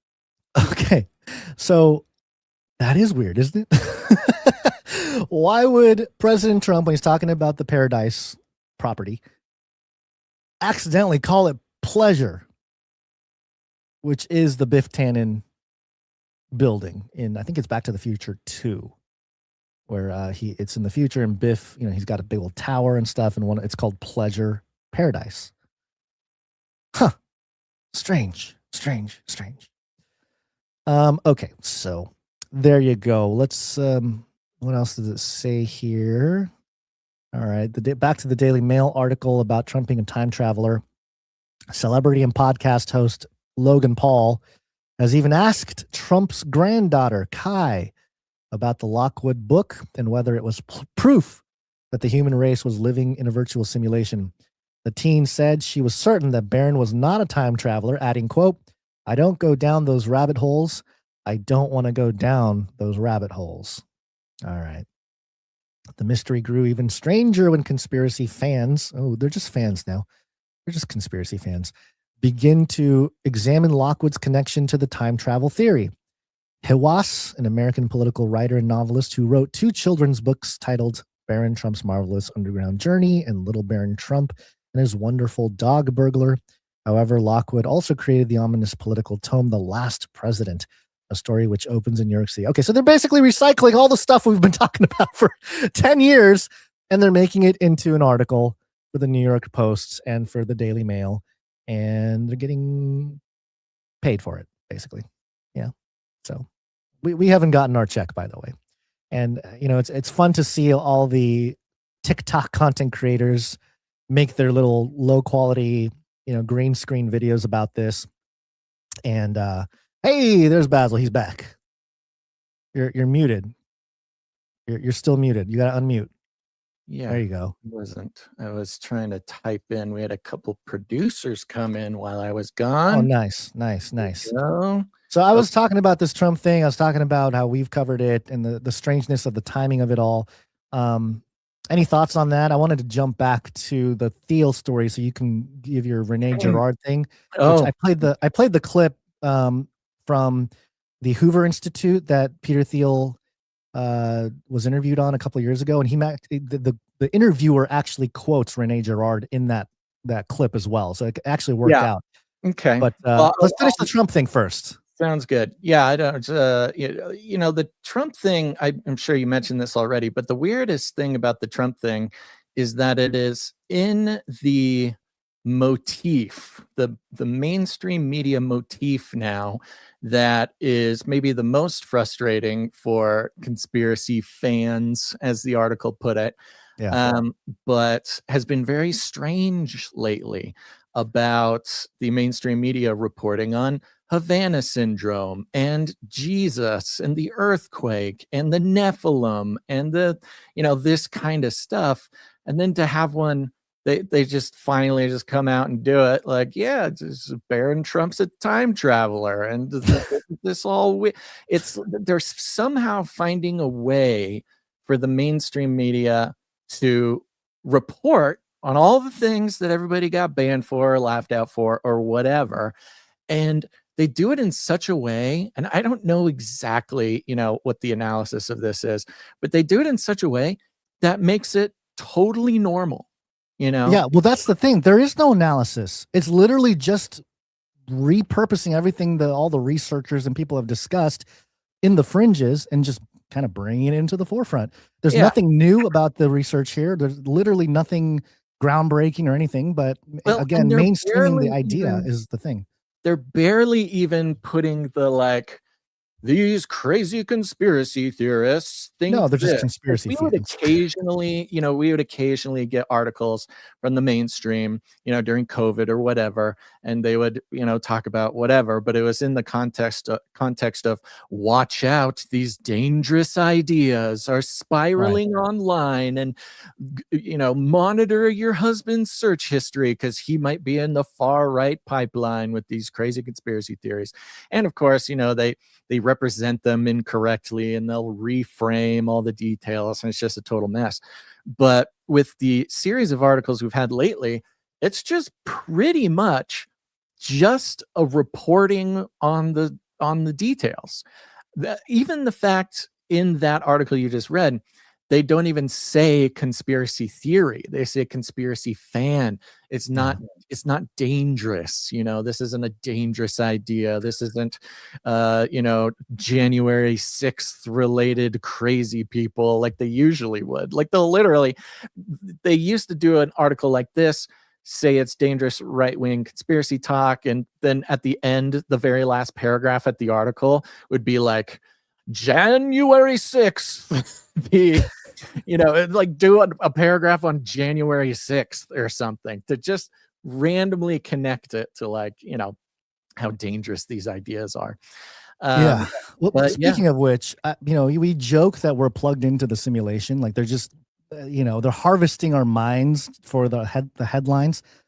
Last episode on March 11th, episode 922, we called it Cardboard Tigers. Okay, based on the whole cardboard thing going on, right? And it's a reference to paper tigers, right? People understand the reference if they're well read, I guess. Trump today said this. Maybe they don't want to be targeted, but I say wouldn't matter if you're targeted or not, because this is a paper tiger that we're dealing with now. It wasn't a paper tiger 2 weeks ago. It's a paper tiger now. Okay, so it wasn't a paper tiger, and now it is. Now it is, because hey, we called it the cardboard tiger. We made the reference. Trump picked up on it. You're welcome, Mr. President. I'm glad we can, of course, fight the good fight for the good old U.S. The golden age is going real well for all of us. Back to the Peter Thiel thing, real quick. Let's touch that. Thiel thing. Yeah, I didn't necessarily have too much to go down, but there are some interesting bits here. I just how much of this did you read? Did you read? I read a good chunk, but I did skip the part with Rene Girard because they do reference it in here. And let me play for you just the part of the quote from this Hoover Institute interview with Peter Thiel from a couple of years ago.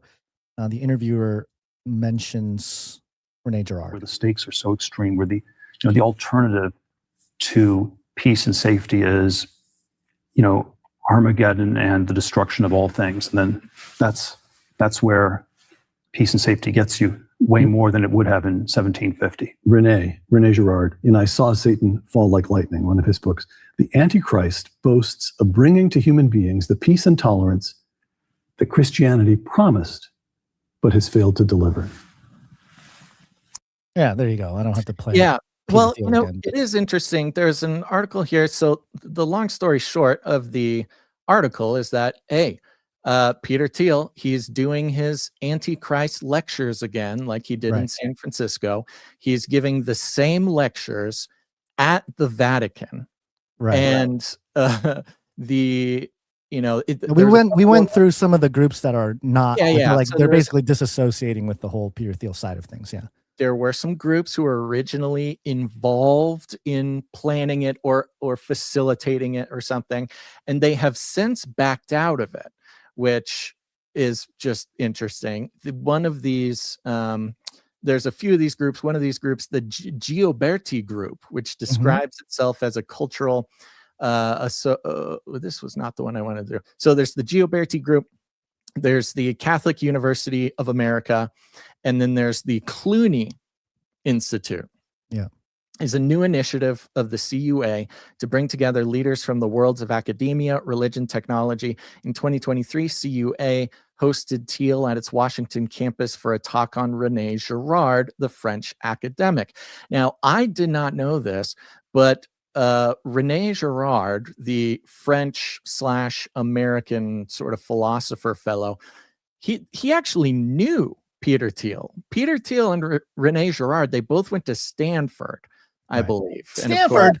Yes, we know, classic Stanford, New World Order school there. Yeah, the Cardinal, but for some reason their mascot is a tree. Continue. Yeah. And it was sort of referenced in the video you just played, but one of the main things that Rene, listen to this, quote, his remarks will be anchored on science and technology and will comment on theology, history, literature, and politics of the Antichrist.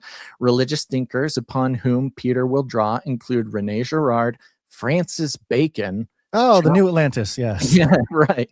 Jonathan Swift, Carl Schmitt, and John Henry Newman. I'm not so sure about those last three, but Francis Bacon being a huge one as well. But apparently Peter knew Rene Girard, which is funny because with all of these philosophers, I kind of forget that a lot of them are super recent, like in the last 50 years they've been alive. Yeah. Because their theories that they put out there are so intertwined with what we know of the esoteric and the occult and the secret histories and things like that. So it makes me question kind of what came first, the chicken or the egg. But Rene Girard is specifically responsible for the theory of mimetic desire, which of course memes a big deal when you're analyzing the change in culture and meme warfare and meme magic and all these sorts of things.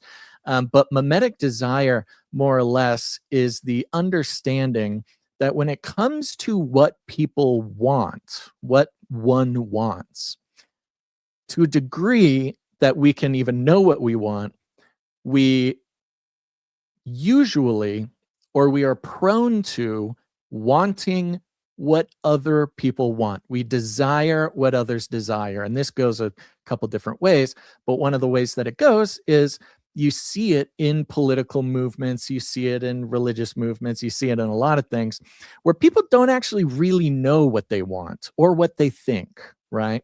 And I've talked about my most longtime friend. I've talked about him a couple times, talked about him on Thursday for Canary Cry Clubhouse, where I told the story where he said, I'm kind of figuring out that things aren't what they seem and blah blah blah, but I'm just gonna kind of make the choice to just not go into it. I just want life to be normal. I just want to believe what everybody believes. I just want to believe what I'm supposed to believe.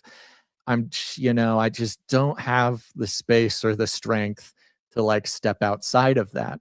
And another story of him is it was something stupid political back in like 2018 or something. And it was a moment where I just pushed back on one of his political comments or something. And I know this guy. I've known him for over 30 years. And he makes some comment and I just kind of push back on it. Like, well, actually, what really makes sense is this. And he stops and he kind of stares at me.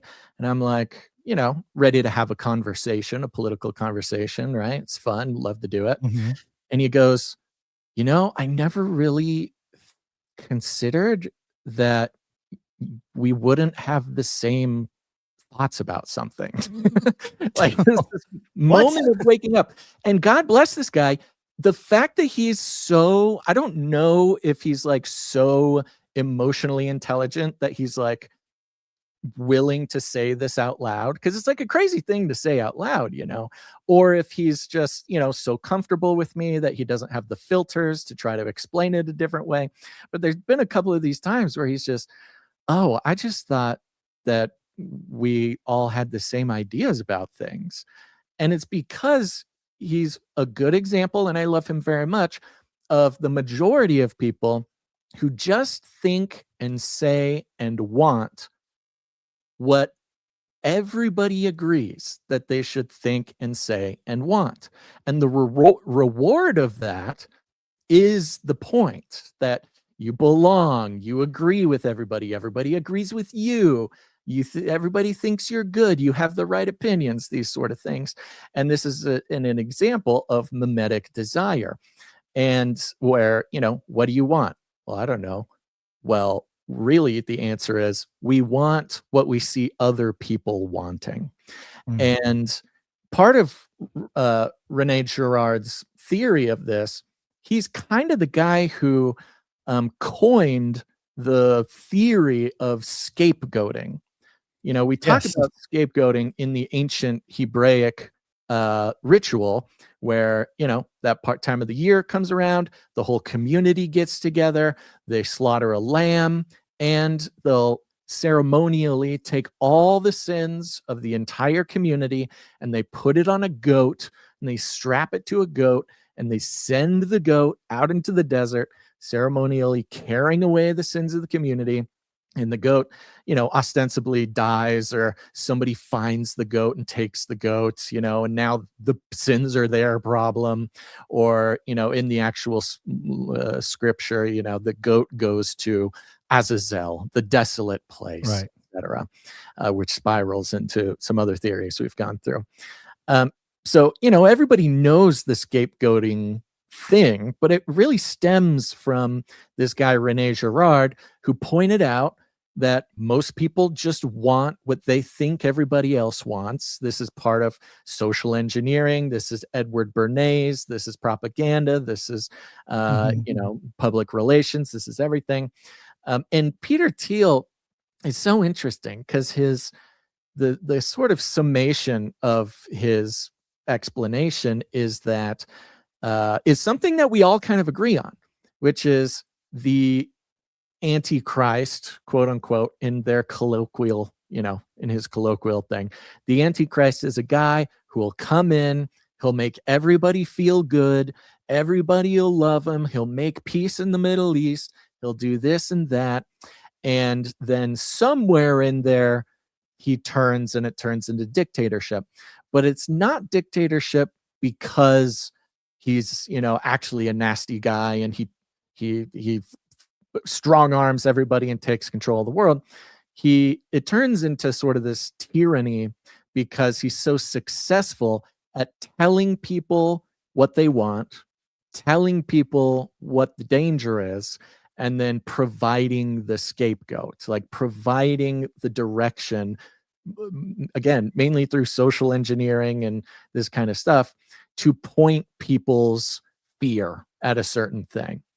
And his whole point is, specifically with technology, the Antichrist is going to want to make a dystopian, technocratic beast system, and that's bad, okay? So we need to make our own utopian, technocratic beast system so that we can avoid the Antichrist. And he makes this very logical, well-presented argument, but for someone who just can take one step back, just for 1 second, you see, he's literally doing the exact thing that he's trying to warn the world about. And, it's one thing for him to hold a one-time lecture to his tech buddies in San Francisco, but it's another thing that looks like he's taking the show on the road and had somehow, roped in a bunch of Catholic organizations to get him to do it at the Vatican. And the fact that they're all backing out says to me that he was able to trick them in a way. Or I don't know, I don't know if he was able to trick them or convince them, or maybe he had to twist somebody's arm, or maybe, I'm sure, a bunch of donations were made, make it worth their while. And I don't know anything specifically more about those organizations than what is given in this article. It would be, of course, the next step to dig into those organizations deeper. But the fact that they're all kind of backing away shows that perhaps even they see now something a little weird about Peter Thiel's whole thing. This is not just the presentation, he seems to be on this sort of campaign to say, I'm Peter Thiel. I want to fight against the Antichrist. Yay. So in that case, make me your Messiah so that the Antichrist doesn't come in. It's sort of so obvious when you take a step back. But the fact that Rene Girard not only is a big influence and sort of the basis of his theoretical, breakdown of this, but he actually knew him at Stanford is, he's put him on the list. We got to put Rene Girard and Peter Thiel, connect them in the New World Order fantasy league thing. It's just very suspicious. Yeah. So I was kind of skimming through this document about Rene Girard. It's on JSTOR, and it's called An Emoji for Rene Girard. And it talks about the scapegoat here, and it's a little dense, but I'll just read a couple spots here. It says that utilizing a series of anthropological assumptions, Girard speculates that the logic of social formation is exchangeable with the logic of literary narrative. We're talking about fifth generation warfare. As mimetic rivalries are to be prescribed because of their ultimately violent consequences, the mimetic rivals must displace or discharge their common violence against a convenient surrogate victim that serves as the transference object of the violence, the scapegoat. Girard explains the quote-unquote magical efficacy of the scapegoat by identifying two variants of mimetic desire: divisive acquisitive mimesis, which leads two or more individuals to desire the exact same object at the same moment in time, and unifying conflictual mimesis, which induces all of the parties to the conflict to settle upon a common rivalry or enemy whom they all wish to quote-unquote strike down. And it says historically, the ritualistic enshrinement of the scapegoat or sacrificial mechanism was the domain of religion, which is anthropologically grounded upon the intermediary of the surrogate victim, the one who must die so the community may live by being spared the apocalypse of the unlimited conflict of the monstrous doubles. So yeah, it's interesting because it's opening up to me also Peter Thiel's use.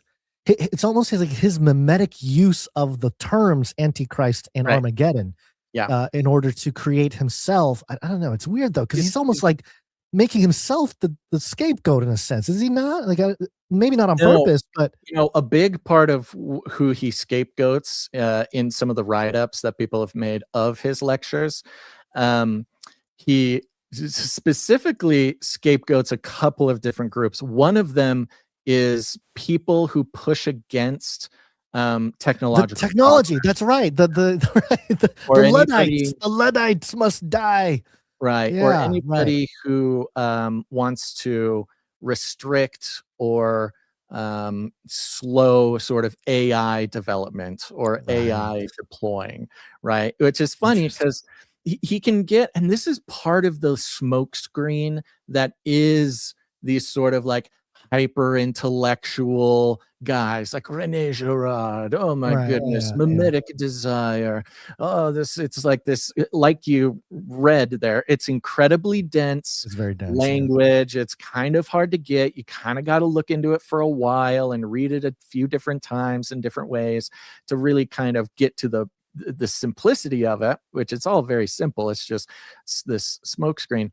And this entire Antichrist thing, the entire thing that he's doing, the lectures, the Rene Girard, the this, the that, it all boils down to he doesn't want to slow down technological development. He doesn't want there to be any, what is it called? When the government like totalitarian. You mean it's an R word. What is the R word? Jeez, my brain is fritzing out. Like the government, puts limits on how much you can create or you can manufacture or something like that. Anyways, libertarians hate it, whatever it is. But anyways, it's all a bunch of super complicated, and the fact that he's pulling from even the esoteric in the sort of rationed regulations. Thank you. Regulation. Anybody who wants to regulate technology, essentially he's putting all these big words, these big thinkers, these big concepts, these religious concepts, these cosmic concepts, biblical prophecy, and he's mixing it all up to make this like crazy confetti, shoot out into the sky to cover what he ultimately wants, which is to stop AI regulation, like stop regulating my businesses, right? But he's like harnessing this religious and intellectual stuff to kind of camouflage it into being something else. And that's why in the end, when you just take a step back and listen to what he's saying, That's exactly what the Antichrist does. The Antichrist does, or the man of sin or the man of lawlessness, whoever that figure is, or the spirit of Antichrist, whatever. That's exactly what they're said to do in the biblical prophecy, which is to camouflage a very basic, sort of simple desire with religion and intellectualism and economics. And that's how the Antichrist is able to trick everybody into making, giving him control of the world, basically, which is exactly what Peter Thiel's doing, using religion and economics and politics to smokescreen the fact that he wants to have ultimate control of the world through his AI. And anybody who wants to regulate that, is standing in the way. And so they must be scapegoated, which, of course, all of this we've known for many years, even down to sort of the explicit work of some of the researchers we've interviewed and our friends of the show. And, it all boils down to making, in one way, you could say, those who want to regulate technology. Another way that you could say is like a Christian, who doesn't want the beast system to come. Those both become the enemy, and not just the enemy of AI, but the enemy of the world and the enemy of progress. And so, I don't know what's up with these Catholic organizations, but to step out of it at the very last second, it shows something really suspicious going on in the background. Yeah. Let me read one more spot from this because I thought it was interesting. Under the shadow of consumption, freedom has been reduced to quote unquote choice. From a Girardian perspective, the illusory quote unquote trick of consumerism, aka advertising, is not to mimetically seduce us all wanting the same thing. Rather, it is to collectively hypnotize all of us into believing that we are radically individualistic while desiring exactly the same thing. Right. It is by this means that post-human capitalism is able to indefinitely postpone a fatal crisis of undifferentiation within technological society. The mirage of freedom through consumption imposes a deadly veil of ignorance over the abject reality of our total lack of authenticity. Yeah, I mean, yeah, very well stated. Very well perfect stated. description of what's going on. Yeah, crazy. Okay, what did you do? Did you do Tucker Carlson? No, I did not touch Tucker Carlson. I Tucker didn't Carlson touch for a Tucker. second. Well, let's thank some producers. You're right. Yeah, let's thank producers, and then we'll go into the Tucker thing. Let's do it. We're on the value for value model, folks. We said it before. We'll say it again. We don't take any money from corporations, commies, cartels, governments, the Vatican, Peter Thiel. Nobody. 14 years now, we've been supported exclusively by people who get value from the show because it's an understanding. It's a covenant, okay? It's not a contract. It's a covenant. Value for value is very simple, but also very challenging to the exact post-human capitalist society that Girard was talking about there. And that is, we have a very complicated relationship with money, we humans, because every moment of our lives is mediated by a transactional contract. Maybe you transact by listening to a show for free so that you can get brainwashed by advertisements where trillions of dollars and the dark machinations of weird wizards like Rene Girard or Edward Bernays are implemented to give you the illusion of choice, the illusion of authenticity through advertising, et cetera, but not here. We have an understanding through the value for value model. We try to make as much value as we can. We do it as often as we can.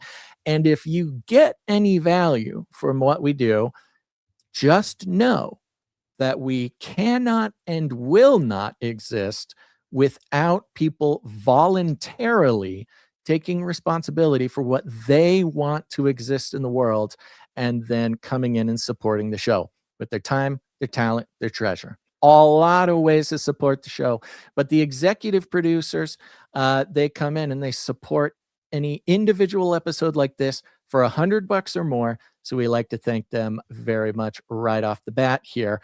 And you might be asking, well, where can I support the show? I don't even know. You haven't told me yet. You can very easily, very quickly go to canarycry.support.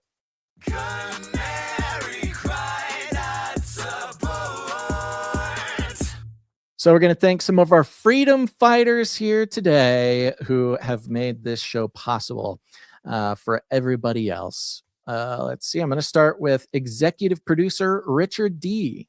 Richard D, thank you very much. And Richard D comes in with a very generous executive producership and a wonderful time to remind everybody that when you produce the show, in whatever amount that is, if you come in with a nice round number on the 5 or the 10s or something like that, a nice simple number, that's you telling us you'd prefer we do not disclose the amount on the air.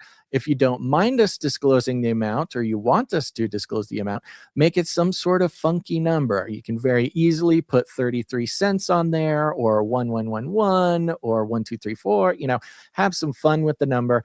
And that tells us to disclose it. But Richard D, thank you. Executive producer Richard D, God bless you, and thank you so much for keeping the show alive. Yep, thank you very much. Appreciate it. Next up, we've got executive producer Michael B. Michael B, thank you very much. Executive producer Michael B also comes in for a nice, generous round number and sends a message here and says, your channel has been a blessing in my life, so I wanted to send you a blessing. God bless you and the Canary Cry family. All praise to the Most High Yahuwah and his only begotten son, Yahusha.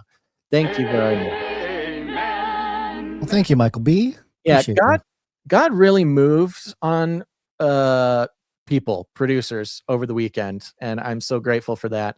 And I think it's really interesting because we had more than one, more than two even, perhaps even more than three producers explicitly comment about how God was really calling them to produce the show or up their game or get their, so each and every one of these people who produce on whatever level, it has always been the case that they are people who simply said yes to what God was asking of them. And it looks like God was really working on people over the weekend. So God bless you. Yeah, very cool. Of course, we have executive producer Sir LX Protocol V2 Baron of the Breen Protocol. He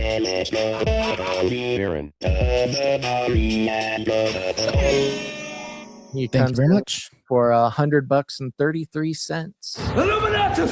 Illuminatus status. He is on a 470 episode streak and a 124 episode executive producer streak.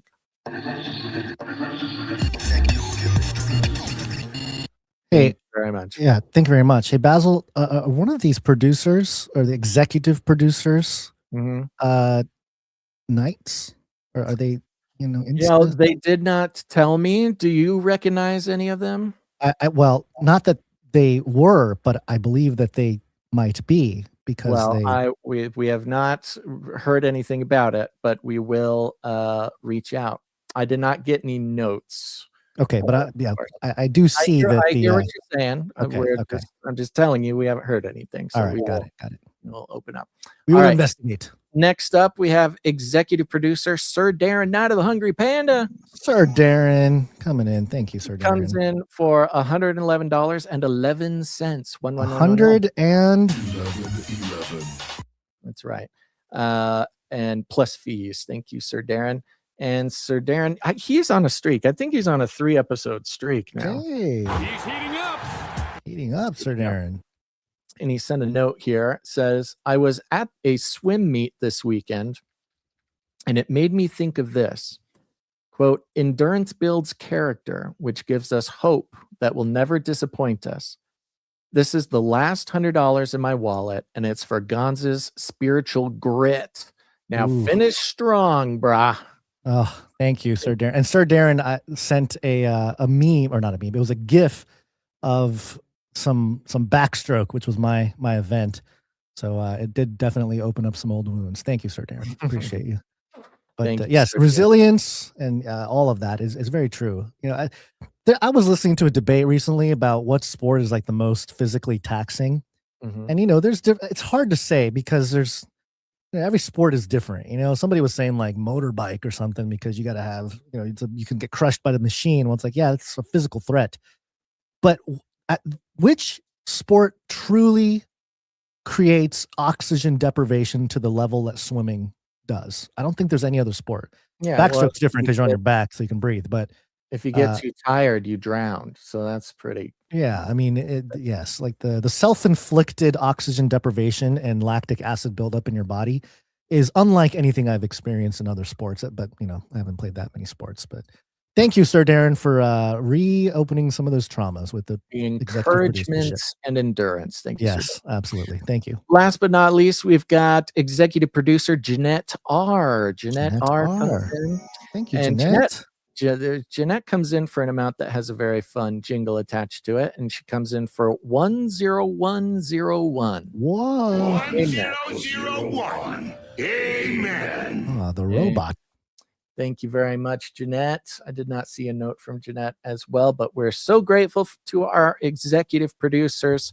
God always has a way of making sure that just before, the ship goes down around here, suddenly we are provided what is needed to keep going. So thank you to our executive producers, and thank you to God. And we will thank our other producers later on in the show.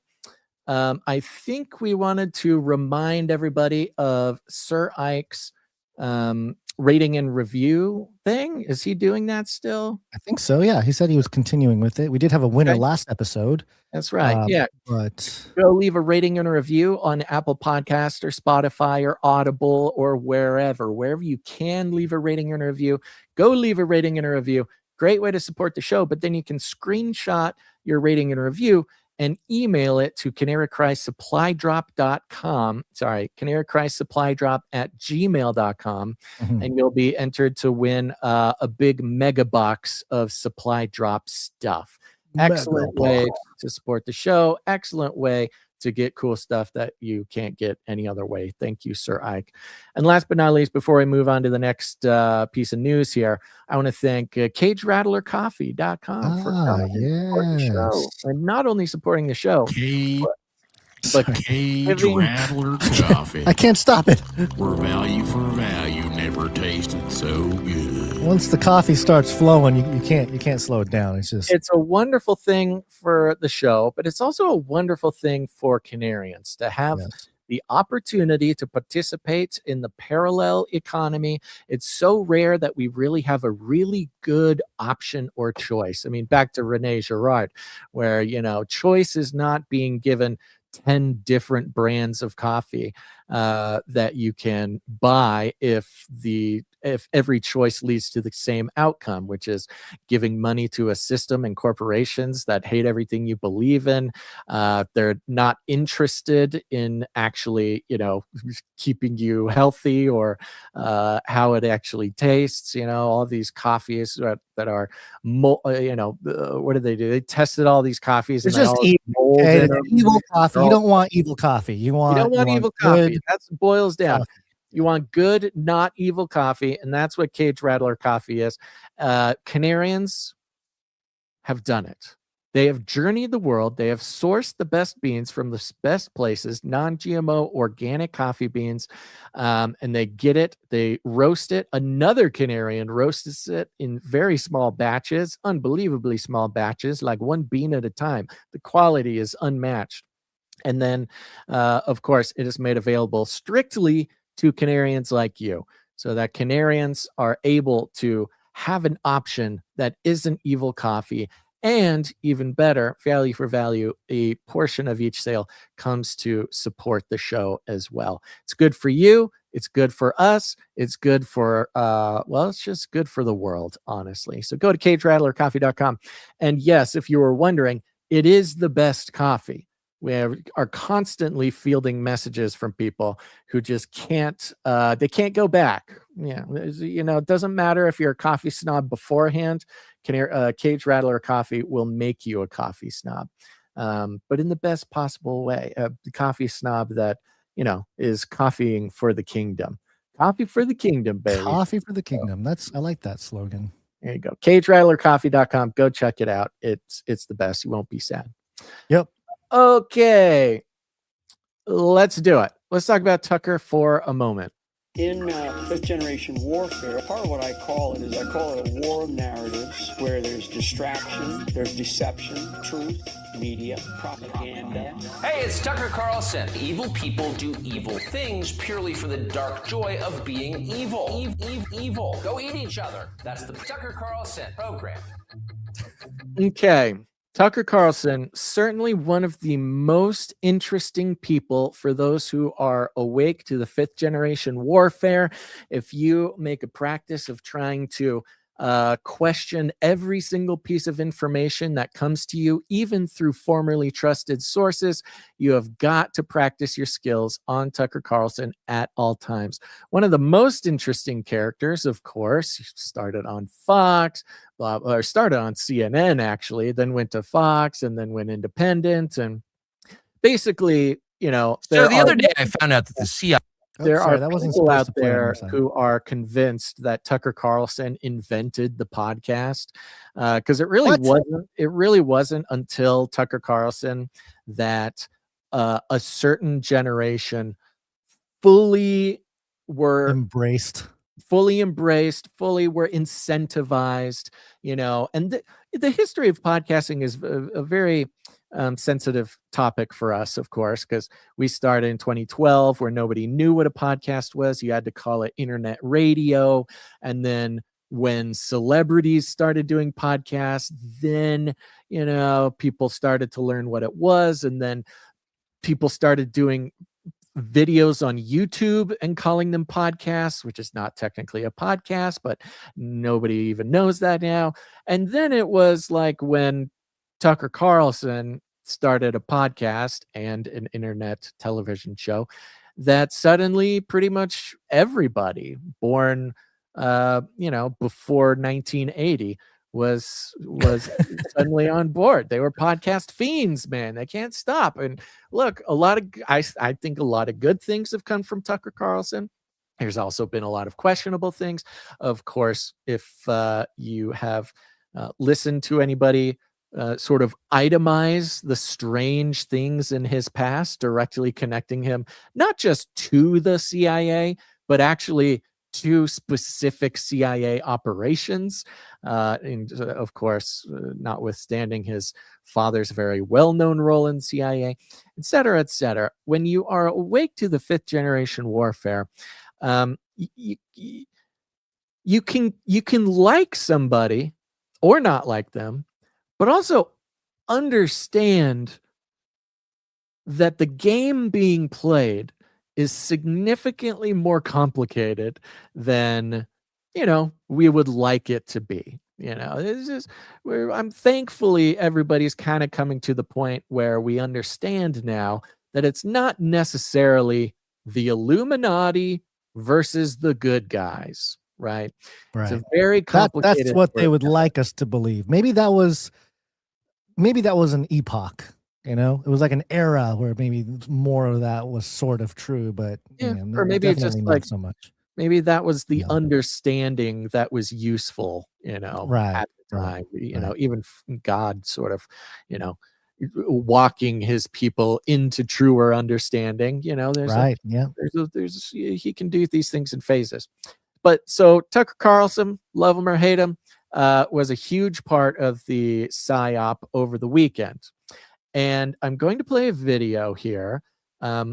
Much like, now this is the thing to pay attention to. We broke down the cardboard Khomeini video last week, right? Yeah. The perfectly executed AI video. Nobody could tell and nobody wanted to tell. Everybody was primed and wanted it to be true. And we discovered, Gonz, that there was no footage longer than 11 seconds and didn't have this weird song behind it. Actually, I may have done this on Clubhouse. I don't remember. They were all 11 seconds. There's not a single one that was 11 seconds. And it's always very suspicious when there's less than 2 versions of a piece of media, even if just one is longer, one is shorter, just to prove that something's going on.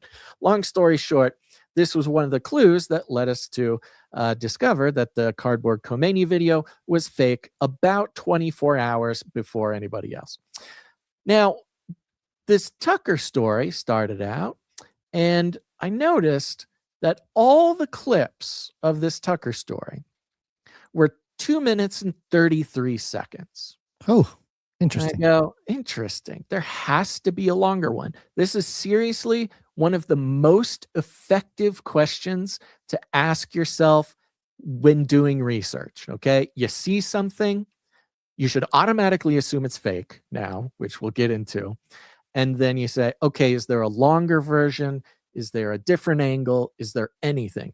And if there's not, then that tells you a lot about the nature of the PsyOp you're interacting with. Well, this particular one, I did find a longer video. Of course, this is from Tucker Carlson's show. So, of course, there's the long version. But very, very few anybody was posting a video longer than 2 minutes, 33 seconds. So I want to play this video up until 2 minutes and 33 seconds. This will give us the gist of the current version of the Tucker Carlson PsyOp. Hold on one second. I had to unmute for RSS listeners. Here we go. Found out that the CIA is preparing some kind of criminal referral against me, a crime report, to the Department of Justice on the basis of a supposed crime I committed. What's that crime? Well, talking to people in Iran before the war. They read my texts. So the crime under consideration apparently would be the Foreign Agent Act or something like that, acting as an agent of a foreign power. And I don't expect this to go anywhere. I'm not too worried about an actual criminal case against me for a bunch of reasons. One, I'm not an agent of a foreign power. Unlike a lot of people commenting on U.S. politics and global affairs, I have only one loyalty, and that's the United States, and have never acted against it. Its interests are the only interests I care about because I'm from here and I have a lot of kids. So that's not a concern. I've also never taken money from anybody. Don't need it, don't want it, and that's provable. And moreover, it's my job to talk to everybody all the time and try and figure out what's happening around the world. That's literally what I do for a living. And I'm not going to stop doing that, nor should I don't think. I'm also an American. I can talk to anybody. I have no secrets to divulge. So legally, I think the case is ludicrous, and I doubt it will even become a case. I'm bringing this up for a couple of reasons, though, and they're pretty obvious. One is that countries tend to become more authoritarian in wartime. It's just the nature of war. People are dying. The stakes are high. People's emotions have risen to a very high point, to a crescendo. And so there's much less tolerance for any kind of dissent in the homeland. The irony, of course, is the United States fights wars on behalf of freedom, but there's always less of it here in our country during war. So that's a widely recognized phenomenon, and it's likely to happen now too. Another point to make that is worth knowing is that the USIC, the intelligence agency, spy on Americans. Now, you probably knew that, and it's been revealed a lot, including by Julian Assange and Ed Snowden, both of whom are threatened with death for revealing it, but everyone knows. But it's probably a little more widespread than most people understand, and it's outrageous.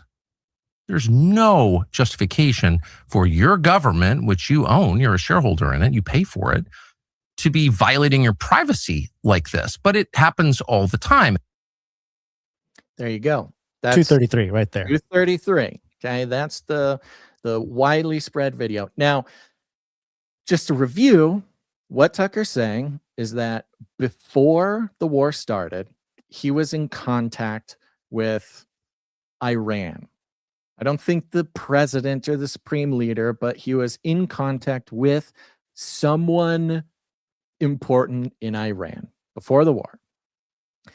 And what he's saying is the CIA, he says this, I have been told that the CIA is getting ready to refer me to the DOJ for an investigation and prosecution. Now, remember, the CIA, now somebody told him. He doesn't say who told him. He's obviously in contact with lots of different people around the world. Iran, Russia, America, the White House.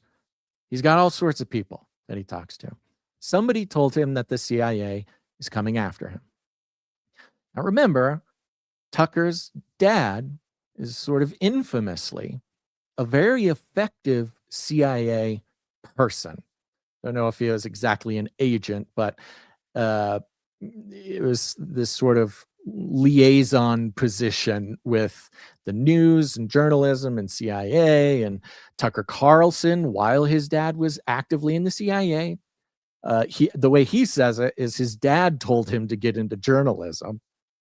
Right. Which, yes, a CIA dad would say that, because that's he knew the future. This is a huge part of what the CIA does. So, we know Tucker is intimately connected with the CIA. Now the CIA is coming after him, he says. And we'll get into some of the other details. It's not, the image, the Polaroid of this whole PsyOp has not quite yet developed, but it is interesting to watch that basically suddenly overnight, the entire internet is against Tucker. The videos, the AI videos of him dancing with cardboard Khomeini and helping Iran and there's been a pretty big anti-Tucker sentiment since the beginning of the war, because he's against the war. He's incredibly skeptical of Israel through his high-profile interviews recently with Mike Huckabee and et cetera, et cetera. He's clearly one of the most prominent voices, questioning our relationship with Israel, which of course has made him quite the target. But it was like overnight this weekend, the internet's just like bursting at the seams with, Tucker Carlson, I think they're calling him. Carlson. Actually, I think I know who coined that, but continue. Yeah, right.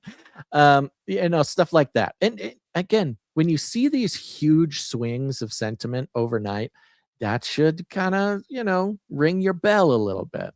Now, so that's the video most were playing. Ended at 2 minutes, 33 seconds. Why don't you back it up about 10 seconds, Gonz? Because that video is actually cut mid-sentence. So even the sentence it ends on continues. And let's listen to a little bit now, keeping in mind, right? He is connected with CIA in ways that we could probably not even enumerate. We've seen the sort of PsyOp play through Tucker for a very long time, and we certainly can't ignore that. But this video ends with, the CIA is coming after me. This is what the CIA does. They spy on everybody. We all know they do it. They've been doing it for a very long time. There's no way to stop them. And so that's bad.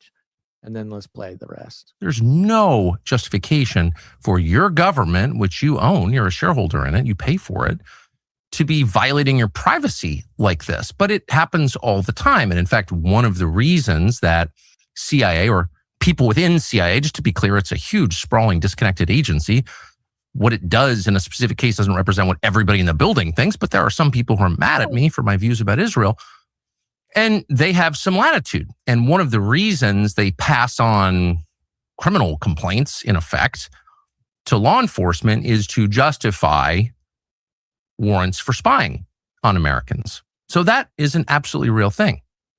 But the main reason they do it is to leak the existence of the investigation, such as it is, to the media, and then humiliate and terrify the subjects of this op. And that's, of course, happened to me repeatedly, many times. Pause this real quick.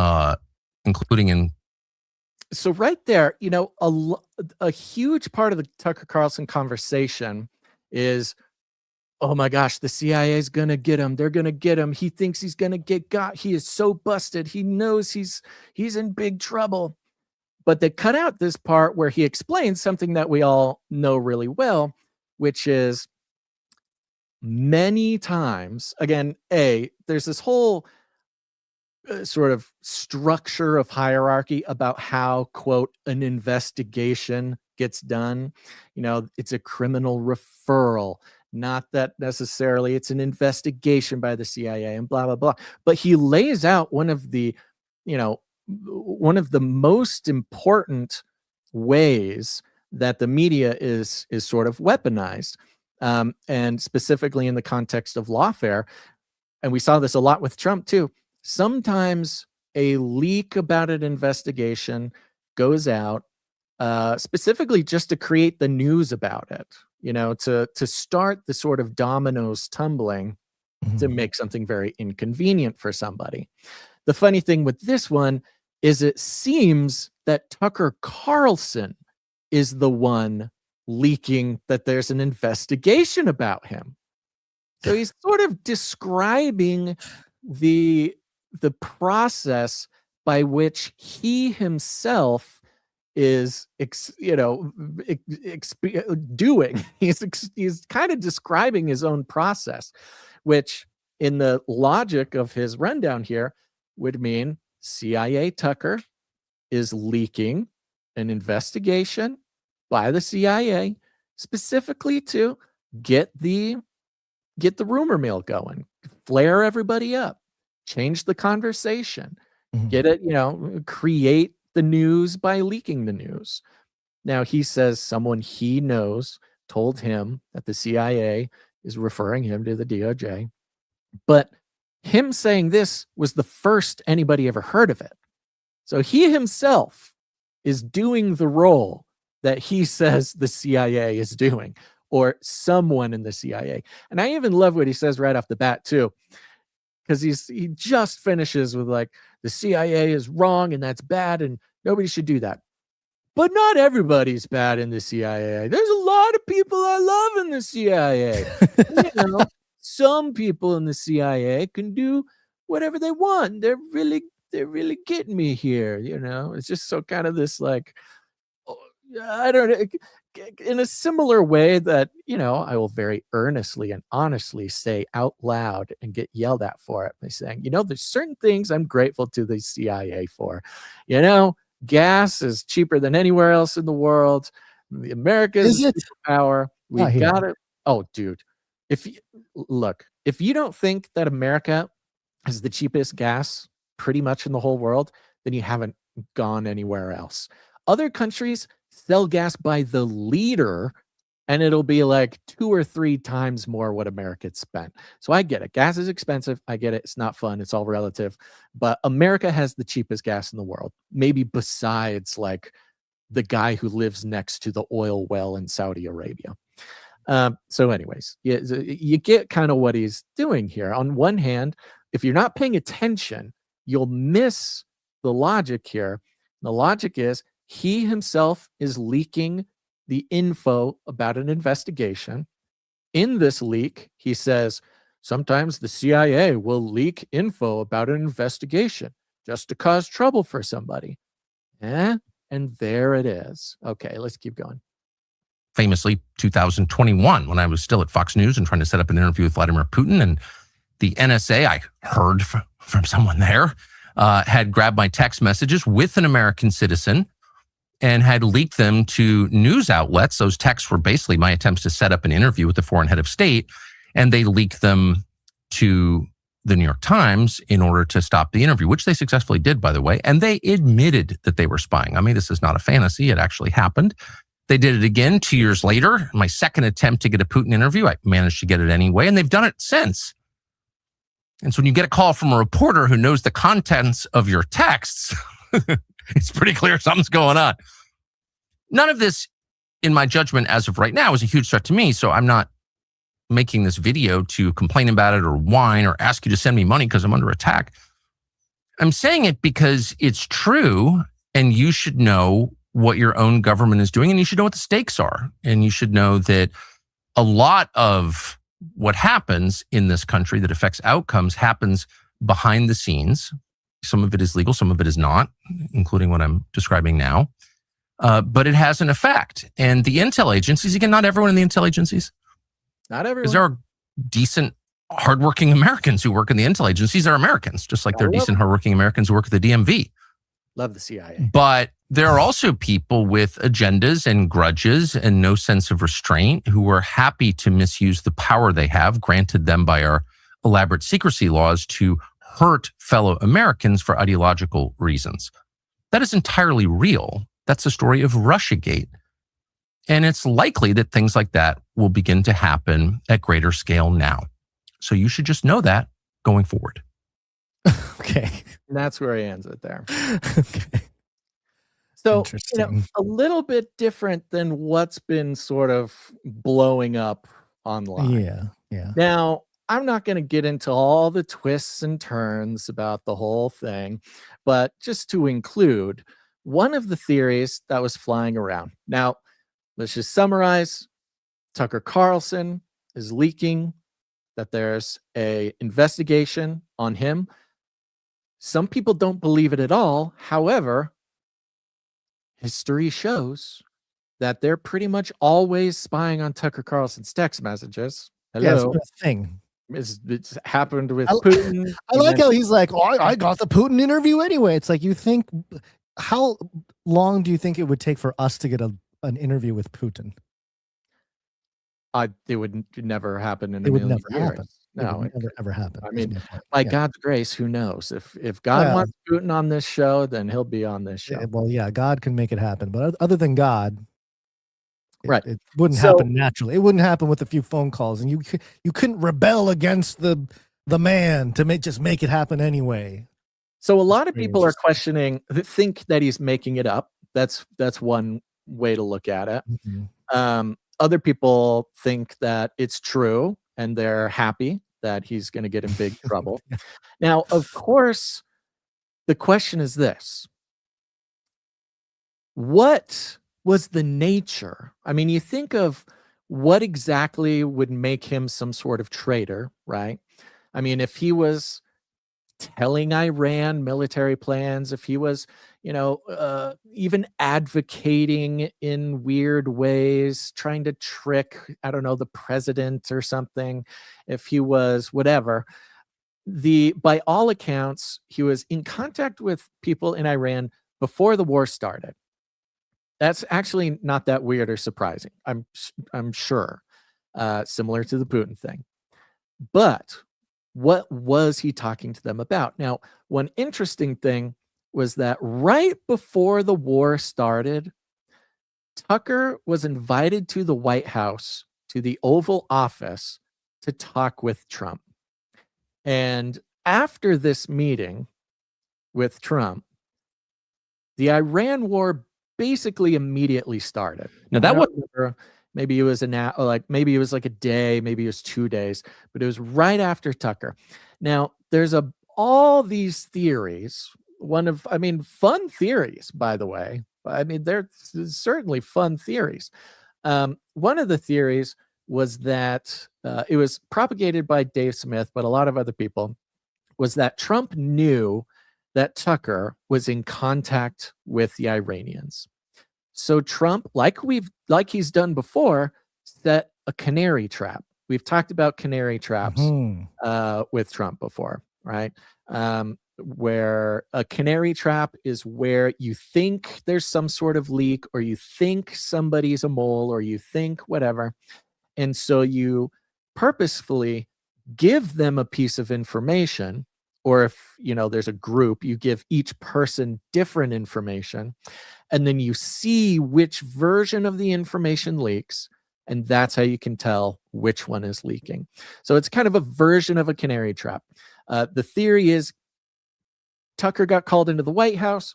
He and Trump had a conversation. Trump gave him information that maybe Tucker thought the Iranians would want or would benefit from, and, waited until Tucker told the Iranians the information so that they could start the war. And this was specifically regarding Khamenei. The theory was that Trump gave Tucker some information, thinking that Tucker would tell the Iranians, a piece of information that would sort of lure the Iranians out of the bunker, specifically Khomeini. Like Tucker was going to tell Khomeini something that would make Khomeini not think he's going to get killed and like wander out into the street, and then they missile him or whatever, right? So there's some logic to that. The problem is there's nothing. It's just sort of a theory that people put out there. There's no data. Now, it was interesting timing that Tucker had a meeting with Trump, and then the war started, but who knows? It could be all sorts of things. Now, along with that, the weirdness, the instability, the sort of mushy series of theories here, that is being challenged by Axios reporter, what's this guy's name? Mark Caputo. So listen to me when I say this. It's not being reported by Axios. It is being tweeted by Axios reporter Mark Caputo. And he says, the online chatter about Tucker Carlson looked like quite a story. He was being spied on by the CIA, and knowing that, Trump treated him as a useful idiot by feeding him disinfo that fooled the Iranians about the looming February 28th attack. But top admin officials say that it's BS. So Mark Caputo is claiming that he has sources in the White House that say that that's not anything. That's BS. And his next tweet here says, specifically, I'm told, 1, there is no CIA investigation of Carlson. 2, in his meeting, the two politely disagreed, and Trump held to his position Iran was a threat and didn't mislead him. Said one source, Trump wasn't participating in an op. So, somebody in the White House says that the CIA is not investigating Carlson, which is kind of a silly comment on its own, because the CIA does lots of ops that they don't tell the White House about. I mean, we've documented this for many years. So who knows if that's correct or not. But he's saying, no, in the meeting, they just had a meeting. Basically, Tucker advocated for Trump to not go to war with Iran. Trump advocated that he needs to go to war and that the threat isn't real. And then that was that.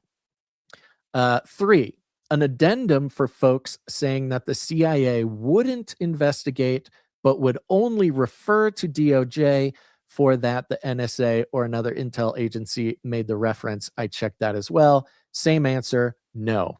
So it's getting a little in the weeds here. I gotta be honest. My eyes were just like, because this reminds me of like the nuances of a really bad reality TV show, and it feels like reality a lot of this podcast. Yeah, like podcasts they have like, or not podcasts, but the reality TV they have like these plot lines, and then it's all like kind of about the relationship. Yeah, right. It's like a personal thing going on, and it really ultimately it doesn't have any effect on the general public, although it's sort of framed that way at the beginning, but the deeper you go, it's just kind of like, what are we even talking? What are we arguing about anymore? So, like, okay. So I think you're pointing out the perfect thing. Yeah. Because like I said, it goes back and forth. Tucker is leaking the thing that he accuses the CIA of leaking. And so blah, blah, blah. Other people who hate Tucker say, either he's busted or he was used as an idiot, by Trump. And then Axios reporter apparently talking with the White House saying, no, none of that is true. Basically, nothing is true. He's not even being, investigated by the CIA. So it goes back and forth, back and forth, back and forth. But it basically, literally amounts to nothing. It amounts to fifth generation warfare. Oh, so The this is a nothing energy- burger. So we just spent 15 There's a little minutes bit more on. fun. There's a little bit more fun to it. Okay. So hold on a second. All right. But this is the point, okay? Because I know for a fact that a lot of our people are getting really wrapped up in this. So I hope that so far I have been able to illustrate to you that not just the claim or the claims are sort of missed in the air, but the actual process. They say the process is the punishment, right? This is another, when it comes to lawfare, right? Yeah. Suing people or whatever, the government doing something, the process is the punishment. A lot of the lawfare against Trump was the process is the punishment. A dozen of the cases brought against him amounted to nothing. They got thrown out, but it was the process, having to go through it, was the punishment, right? He's not going to spend any jail time, but just making his life horrible is the punishment. And that's a bit how fifth generation warfare works. That's a bit how the PsyOp, it's almost like the foundational level of PsyOp that we can, what this whole thing with Tucker illustrates is something that we've kind of known in our hearts for a while, which is the drama, the script. I mean, not just Tucker, Candace, Alex Jones, blah, blah, blah. All these characters have gotten way larger than life. They're international, they're having international fights with governments around the world. It's just like this huge reality TV show, right? But it's when you follow the roadmap of the PsyOp that so many people are so locked into on whatever side that they're taking, and people are so passionate.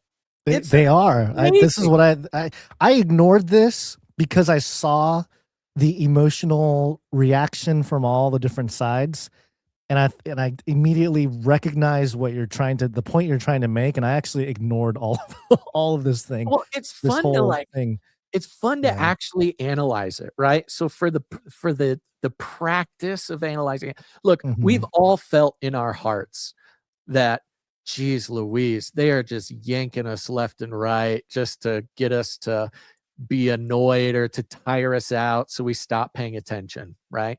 So that they can do whatever they want, because everybody kind of disconnects because it's just so whatever. It's like so slippery, it's hard to hold on to. But something about this Tucker one specifically had the roadmap was so easy to follow from the very beginning, from his very first video of like, oh, we're just watching pure theater. And it's theater where everybody like the impression is that everybody hates each other, right? We've talked about this with, the elites for a long time.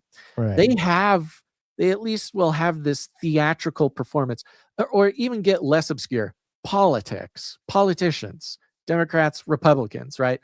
This theatrical war that is just like gets nastier and nastier, and people get more pumped up and more invested.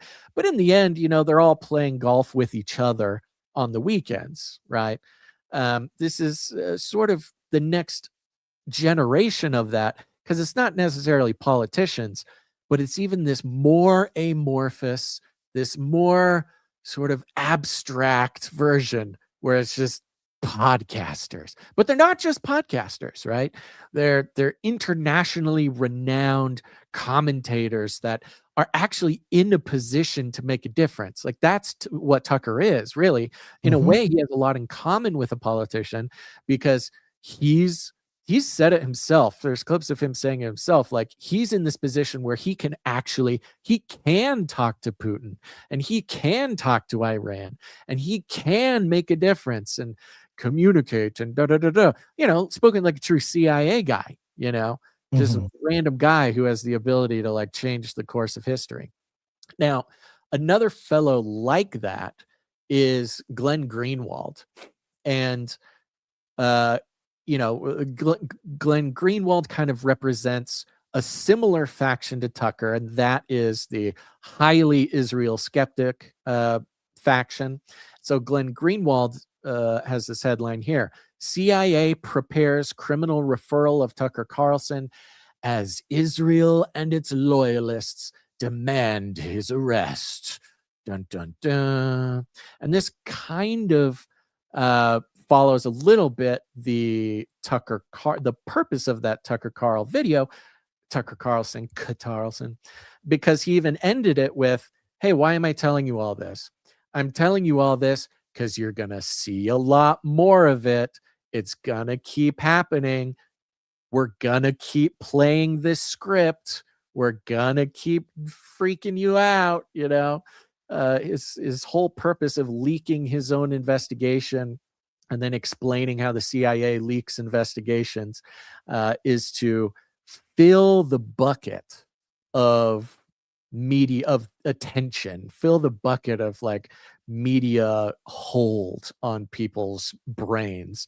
And just for fun, but Glenn Greenwald is bringing it, you know, but from the perspective of like, yeah, the assassination of someone's character who disagrees with the policies of Israel. Who do you think is, you know, involved in that? Fun enough, just to show it on the show. You had also InfoWars. Okay, everybody's jumping in on this one, baby. InfoWars. White House denies CIA is targeting Tucker Carlson. So you have Glenn Greenwald kind of taking the Israel perspective, specifically the Israel did it perspective. You have InfoWars taking the White House perspective. No, the White House denies it. Okay. And they wrote about 100 paragraphs. Sorry, about 50 paragraphs. I read them all through. They're basically taking the side of the White House. That is not whatever, that it isn't what it sounds. But then you have Axios, Mark Caputo, kind of taking this mainstream, and the fact that it's Axios is important too, because Axios is the outlet who doesn't write articles. That's their thing. They don't write articles. They format their articles, I don't know what else to call them, as briefs, right? Their whole thing is like, we just give the facts. Here's what happened. This is why it matters. Blah, blah, blah. It's like you could print it out and it would look like a brief, like a document almost, not an article. So you've got sort of a representative from every spectrum of the fifth generation warfare jumping in on something that is so clearly from the beginning, from the original video of Tucker Carlson, imaginary. And welcome to the end of the world, folks, because it is finally so clear to me. It is finally the veil has fallen off, and you could almost graph out this whole thing from every perspective and just praise God that he has us in the position that he does have us in. And I don't just mean Gonz and I mean everyone listening to this, because if you're wondering, as we move into the beast system, what freedom even means, this is what freedom actually means. This is what, quote unquote, breaking out of the matrix actually means. It's not, and not to point any fingers here, but what it is not is, oh, this is too complicated. I don't even care. Oh, it's just, I don't know. Like, I'll pay attention to something else because blah, blah, blah. I feel like that's the desired effect of a lot of this. But when you can sort of, almost like one of those 3D puzzle books or whatever, where you kind of like relax your eyes, you know, the illusion books where you can see the different 3D shapes on like a the swirl. It looks just like a pattern, but then you like step back or something and relax. Start cross-eyed. That'll and you can really get you going. The image in the pattern. I believe that if someone really pays attention to this Tucker Carlson thing, it just looks like the same old pattern, the same nonsense. You know, you try to look at it, it's just squiggly lines. Oh, go find something else to pay attention to. But if you know how to adjust your eyes perfectly, you can see that there's a significantly deeper 3D image hidden inside this sort of thing here. Yeah. And I see it as a mistake. I think we're in this age when, everybody's woken up, right? Everybody's waking up. Okay, everybody's a conspiracy theorist. Everybody's waking up. You don't think that they're totally on that? You don't think that they Of course they saw are. this coming or even participated in everybody of course. waking up? They know what they're doing, man. And this Tucker Carlson thing is the perfect combination of everybody who suddenly understands. I mean, especially Tucker fans, but that class of people who in the last 5 years, right? Last 3 years, they're since the Epstein files, and they're going, I get it. And they're kind of like, conspiracy theorists now or whatever, in the sort of mainstream way. They're going to look at this and it's got everything in the recipe to totally lock them in and make it seem like the most important conspiracy, right? Or at least one very important conspiracy in the whole thing. It's like perfectly dialed to attract and hold the attention of the newly understanding people. But I implore everybody to take a step back, relax the eyes, don't look away, but look at it, see it in the bigger picture. I think there's a key to some serious understanding, that's freedom of your mind, man. Not to just get bored and walk away, but to actually see it for what it is, the hidden 3D image of a sailboat and a bunch of squiggly lines. So, yeah, I think I went cross-eyed right at the beginning. I saw what it was, and then I walked away. It's the new era. I believe there's a new era where being a regular conspiracy theorist is just mainstream and now totally controlled by the CIA. There's another level of understanding, and there has to be. There has to be, right? If there wasn't, then there would be no hope. But there is hope. And there's another level of this understanding when being a conspiracy theorist is mainstream. There's a next level, and that doorway, if this Tucker thing is not the key or the door, it is certainly the roadmap to gaining more freedom for your mind and your spirit and what's going on today. Yeah. Well, they're leaning into the whole idea.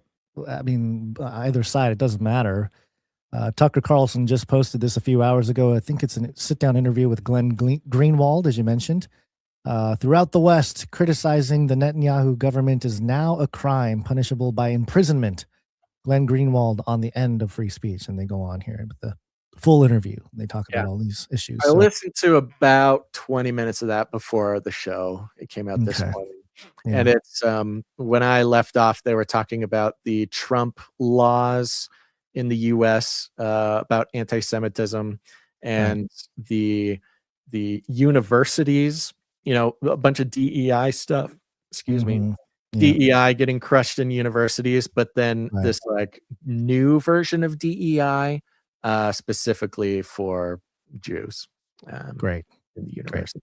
Well, I will say the one thing I did see was, how anytime there's a conflict, or like maybe an argument or something at a party or something going on, some dramatic thing going on, there's always someone that walks in and tries to kind of, either not to break it up, but to stoke make the it about argument. them. Yeah, make it about them, Saw this, Basil. I think I figured it out. Laura Loomer at Tucker Carlson. Do you understand what is punishment for treason? Do you know, Basil? Does Tucker Carlson understand what the punishment for treason is? Because according to Laura Loomer, just so you are aware, if you suspect someone you know in the U.S. is working on behalf of Iran or any other adversary during a time of war, you can and should report them to the FBI and DOJ. It's the America First thing to do. Interesting. She used America First as the phrase there. We need to bring back McCarthyism. And I don't know if she knows what that means. And start rooting out traitors. Root them out. Root out the traitors. The golden age of McCarthyism. She goes even further. She quote tweets Drew Pavlov. I don't know who that is. Drew Pavlov says, regime change Cuba, which, by the way, Cuba, allegedly electricity's out. Trump just came out and said, it'll be a privilege to take over Cuba, which is part of the whole technocrat map there. Drew Pavlov said, regime change Cuba and throw Tucker Carlson in prison.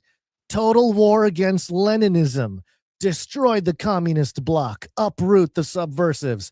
And Laura Loomer quote posted, and she said, we are going to need to expand Guantanamo, implying that so is Tucker a Leninist in this one? Tucker Carlson's destiny, his destination is Guantanamo for war crimes.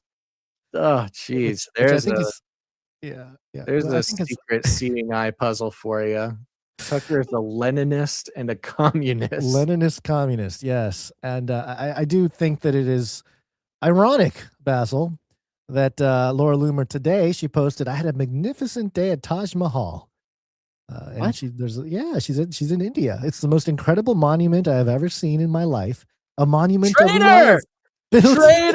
Built with perfect symmetry and detail. India is one of the most beautiful countries I've ever had the pleasure of traveling to. Highly recommended. And there she is in front of the Taj Mahal. Oh, she's getting paid by India. Oh, we've talked about India's role and all. Yeah, no, India. It was only sort of a blip on the radar, but it was confirmed that amongst the parade of governments paying American, influencers for the press, India was doing that quite heavily. I think it's about 6 months ago or explicitly. So Laura Loomer claimed that she's the one that reported to the DOJ and FBI. What's the Tucker shenanigans? It's interesting. Nobody's actually making any claims about what they think Tucker told the Iranians. Yeah, no. I've not. It doesn't matter. You would think Laura Loomer would be like, Tucker told them the attack was coming or something. Like nobody's even making a claim about what they think happened. All right. Yeah. Well, just a reminder that Laura Loomer was suspended from Barry University in 2015 for starting an ISIS fan club. So, just a reminder of her past there. Just a reminder. Just a reminder. Just remember, and don't forget, Tucker is CIA, people. Yes, I know. This is the thing that kind of drives me crazy is that I guess that's why I decided to step away, was because you see the CIA on one side and then you see the CIA. It's like the Spider-Man meme when they're pointing at each other. That's kind of what's going on here. So that's why I see it as really like a reality TV show. The podcast sphere has been taken over by CIA, and they turned it into one big reality show where there's accusations and people yelling at each other, and it's all the mimetic things that they want podcasters to go to jail as if they're like Hillary Clinton or something. They're the most important people in the world right now. They are the journalists of today. So speaking of which, the dead are rising as prophesied. Epstein didn't kill himself. This is according to International Business Times. An opinion piece, which is interesting. Verified Jeffrey Epstein TikTok account amasses 1.2 million followers in hours and only follows Trump and Netanyahu. Did you hear about this one, Basil? This is, I did. Taking the internet by storm. A verified TikTok account bearing the name of convicted sex offender Jeffrey Epstein appeared on the platform on March 14th, Pi Day. Interesting, 2026. It comes full circle, Basil. Accumulating over 1.2 million followers within hours. The account operating under the handle @Jeffrey. How do you get @Jeffrey? Oh, I get it. You buy the TikTok gets sold from China to Oracle. Oracle is headed by a guy who's very friendly with Israel. It displayed a blue verification tick and carried a bio reading, quote, "Yes, I'm alive," while its link directed users to a Telegram group called Epstein's Group. Gee, do you really want to get in there? I mean, come on. The account followed only two other profiles on the platform, those of U.S. President Donald Trump and Israeli Prime Minister Benjamin Netanyahu. Tech entrepreneur Mario Naufal. Is Mario Naufal a tech entrepreneur? That's a really interesting term. Flagged the account on X, writing, quote, a verified Jeffrey Epstein account just appeared on TikTok, 1.2 million followers. Okay, we did the same thing. His post contributed significantly to the account's spread, drawing millions of views. Yeah, Mario Naufal getting tips about the Jeffrey Epstein account on TikTok to get it out there. Sure, okay. Numbers that do not add up. A closer look at the account raises immediate questions. At the time of writing, a search on TikTok for the @Jeffrey handle returns an account with approximately 1 million followers and around 3.9 million likes, noticeably lower than the figures circulated online. Still a lot for just a couple days. More telling is the discrepancy between the total likes displayed on the profile and the actual cumulative engagement across its individual posts. Which some observers noted amounted to only about 800,000, a fraction of what the profile counter showed. One user suggested the total of likes under all posts amounted to roughly 800,000, while the profile displayed over 4 million, leading to speculation that the account may have previously belonged to a different verified creator who subsequently changed the username to Jeffrey Epstein and repopulated it with new content. This theory is consistent with TikTok's own support documentation, which states that changing a username should trigger a removal of the verification badge, though it also acknowledges this is not always instantaneous, and on rare occasions, the badge may temporarily remain. And they have some videos on here, and it says here, the account's first video showed a brief overview of what appeared to be a prison cell with the caption, "Help," superimposed on the footage. Subsequent posts included a plane resembling a Boeing 727 of the type reportedly owned by Epstein, along with short clips of beaches, tropical vegetation, houses, and ocean views filmed on a smartphone in first-person perspective. Okay, so people are not under the impression that this is real. Yeah, well, I don't know. I think people are. There's levels. It's a bell curve, Basil. It's a bell curve that some people believe it's real on the edges, but most people are recognizing that there's something a little bit more suspicious going on here. Well, I mean, I don't have it right in front of me. Maybe I need to open it up because we're dealing with so many we've crossed over into the era of not is it AI? Like AI is good enough now that you have to assume it's fake until proven true. But a lot of people aren't there yet. A lot of people are still under the impression that it's real unless you find some AI mistake. Right. A sixth finger on a hand or something. And that's a very subtle change that some people are getting there. I hope everybody listening here listens and understands. From now on, assume it's fake. Don't assume it's real and then look for an AI mistake, because the AI mistakes are basically gone. You have to assume it's AI until proven real, which again doesn't seem like a big deal, but this is going to affect basically every day of your life now if you're someone who goes on the internet. And we've pointed this out in recent examples, but the examples just keep getting more and more intense. Yeah. So, I mean, some of this started with, and by the way, the Economic Times also carrying this story, and also the footage that I saw before any of this kind of went viral was somebody claimed to film Jeffrey Epstein driving in a car, this one was pretty good. I mean, this is very similar to the thing. Yeah, this is a guy in South Florida filming while he's driving, and this one's slow motion. He pulls up on this convertible, and looks very much like Jeffrey Epstein driving the convertible. It is undecided if this is just a guy who looks like Jeffrey, or again, I looked at it about 10,000 times and cannot find any evidence of AI without, like, I don't know, going into the spectroscope or something, or like the metadata or something, but that's going to be impossible. Or it could just be a guy that looks unfortunately similar to Epstein, but people are convinced. Yeah.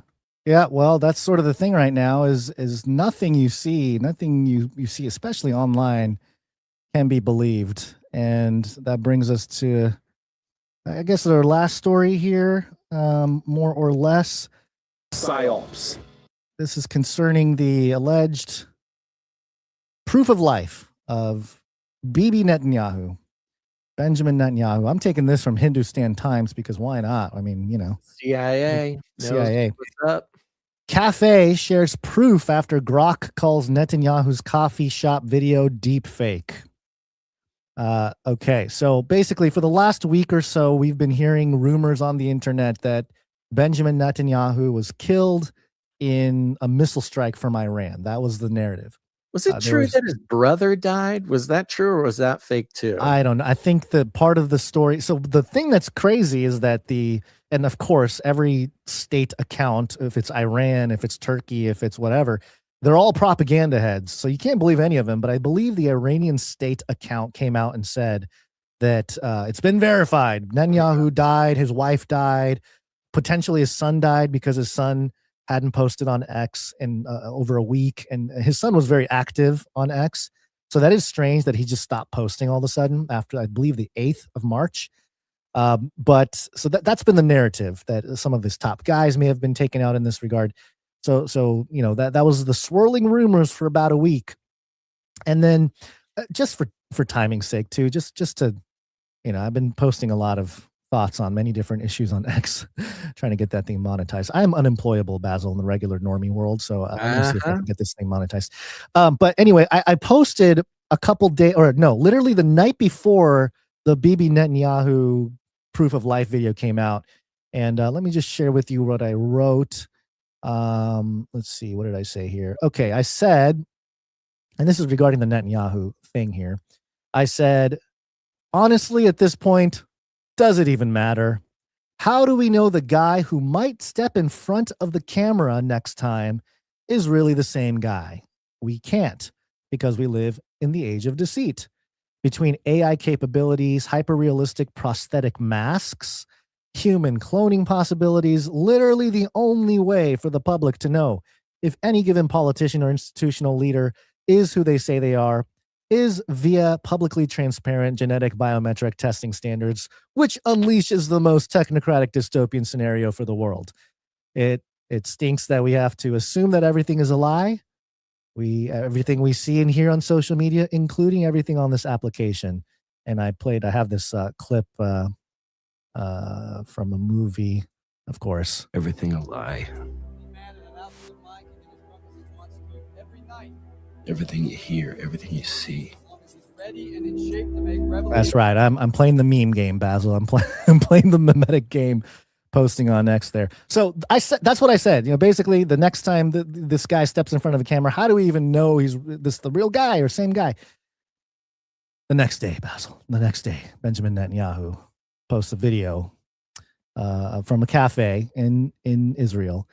And it says here, amid swirling social media rumors about the alleged death of Israeli Prime Minister Benjamin Netanyahu, a cafe that recently hosted the leader has shared photos and a message about his visit, offering another indication that he remains active and well. The Jerusalem Cafe, the Sataf, the SATAF, Sataf, posted images on Instagram showing Netanyahu enjoying coffee during a visit.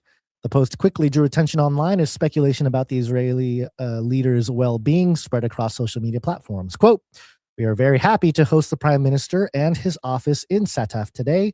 Know which bakery to visit," the cafe wrote alongside the photos. And it goes on here. The establishment also expressed hope for peace amid the ongoing conflict in the region, yada, yada, yada. And it goes on and talk a little bit about the whole thing. Now, the deep fake AI deepfake claims were obviously immediately people were pointing out this and that, different things. The coffee didn't spill when he picked it up. His pocket, when he put his hand back in the pocket, the part of his jacket moved weird. But it's a lot less. But yeah, it's almost pointless. It's almost like pointless fodder. Like that's not going to prove anything one way or another. Even the way, it's different. It's tough because we're just coming out of an era where you can say something like to listeners, to people just listening, and you can say, his jacket moved weird when he put his hand in his pocket, right? And we've all seen videos, and we can imagine what a bad AI of a jacket messing up would look like. It doesn't look anything like that. Like, it's totally, I don't know, man. People are convinced this is AI. I'm telling you, if people say they're like, they got such a good eye, they could totally spot it, this is totally AI, they're lying, or they're lying to themselves. Or well, there were a lot of people who decided to use the moment to harvest, farm some engagement. And yeah, I saw a lot of posts that said in the text, like, I looked at it, it's totally legit. You know, there's nothing AI about it. But then you look at the photo they post, and they put like a Sasquatch in the back, or you know what I mean. There's something fun just to get people engaged in the conversation. So good on people for really kind of taking the opportunity to farm that engagement. But yeah, I mean, just in general, it's kind of like, what are we doing here? What are we? At the same time, at the same time, I am also like, how do we don't? There's no way for us to really know. And of course, there's like cooperative. They're doing what they can to make it seem like it's legit. I saw other people posting videos of walking into the Sataf, which I mean, I pointed out, which I thought was just for fun. I don't know, some people may have taken it seriously, but there was the latte when you picked it up. You know how it foams over a little bit? No spillage. That hand control of the cup is quite remarkable. If you take a look on for people watching. It's foam. I get it. It's foam. Spill over. The other thing I thought was funny was the cup, because the place is called Sataf. The angle of the cup that Netanyahu holds the cup up, you can see the SATA and then part of the F looks like Satan, Basil. That looks like it says Satan right there. I mean, chat are trying to list out all the issues. I'm telling you, you're wrong. Okay, he takes a sip. Oh, the cup doesn't go down when the same cup. If you've got a hot cup of coffee and he's making a video, he takes a sip. It could have even been a fake sip. All right, he's making a video to try to prove that he's alive. Just because you can't visually see the amount of coffee go down on a tiny sip of coffee does not mean that it's AI. And look, okay, let me say this. It's an example of the cardboard Khomeini problem. Right. The epistemological problem. People want it to be AI so badly. We have been trained to spot AI, and we've been trained to want AI with certain things. The cardboard Khomeini, everybody wanted it to be true. Nobody questioned it. It was perfect as far as AI construction was considered. AI can be totally imperceptible now, but we want it to be AI so badly that we like invent clues in our heads and try to like apply it. I'm just telling you, the place to be right now is not thinking you're an expert at catching AI. No, that's a losing battle right there. The other side of it is whatever clip you're looking at, you don't know if somebody put that into AI and had it do a little mess up on purpose. If I was Iran, I would take a perfectly real proof of life from Bibi. I would take that video, put it into AI and say, mess up his jacket pocket and make the coffee stay the same, and then go. And then it's just going to do it. You don't know how many layers of tomfoolery a video has gone through. That's what I'm saying. Do not trust any of it. Just because you saw one video that showed one thing or a different thing, you're playing yourself. You're putting yourself in a position to be played. Okay. Now, look, if you just want to have fun, if you don't really care, whatever. It's the internet. Do whatever you want to do. But there's no epistemologically zero way for you to ever tell between AI or not AI again. And not even AI or not AI. Because again, we could take this square of me right here, pull it out, pop it into AI, say, make a weird hair coming out of Basil's ear. and make it wiggly like an AI hair and then replace it. Just because the AI hair has been included doesn't mean that this didn't happen. We just need to get comfortable, and I know it's difficult. We need to fully embody, we need to know in our bones that nothing you ever see ever again will be able to be fully discerned whether it's real or not. Just get comfortable with that, okay? Because if you don't just get comfortable with that, you're going to get caught in a PsyOp after PsyOp after PsyOp, and you're going to invest yourself. You're going to invest your time, your emotions, your reputation, your everything, and just don't invest in it like that. We have higher things to care about. There is a spiritual war going on beyond any illusion that you can possibly come across. Become comfortable now. Okay, I think this octopus hand video is real, by the way. So here's the problem. The problem is that, you know, there's no line between a troll and like a serious analysis anymore, especially on places like X, right? And look, I'm playing into it a little bit as my account. I will tell you when I'm serious, or you can probably tell if you know me. But if you don't know me, you might not be able to tell if I'm joking or if I'm being serious in certain posts. And that's just the nature of the world. Now, the PsyOp might be, and I kind of felt this coming on because so many people were saying he's dead, he's dead, he's dead. I was like, he's gonna do like a public thing, and then, you know, people are gonna feel like they have they will be in denial, and then, you know, I guess the cope is that everything's AI. This little thing is AI. There's another one where he's walking around in the back, you know, meeting people, and his ring disappears. And, you know, there's all kinds of stuff.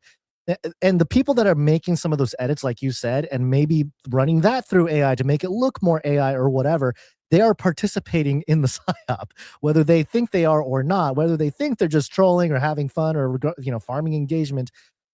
Part of it, yes, but you know, I talked about this a couple of years ago. We are in this era where everybody is participating in the intelligence operation one way or another, whether you're assisting one side, trying to expose another, or whatever it may be. It's just part and part with how the technological revolution is bringing everybody's attention to this place where you can't trust anything anymore. And I mean, personally, I know you kind of looked at it and said, well, it looks legit and whatever. I'm pretty agnostic. I just don't know. You know what I mean? Like, I don't know one way or another. Allegedly, Netanyahu was not at the council thing that happens every week. He wasn't there last week. Usually he leads it. He wasn't here this week. It doesn't mean anything. It just means he wasn't there. He could be alive. It doesn't mean he's dead. But again, man, I don't know what's going on with this stuff. I don't really necessarily care ultimately.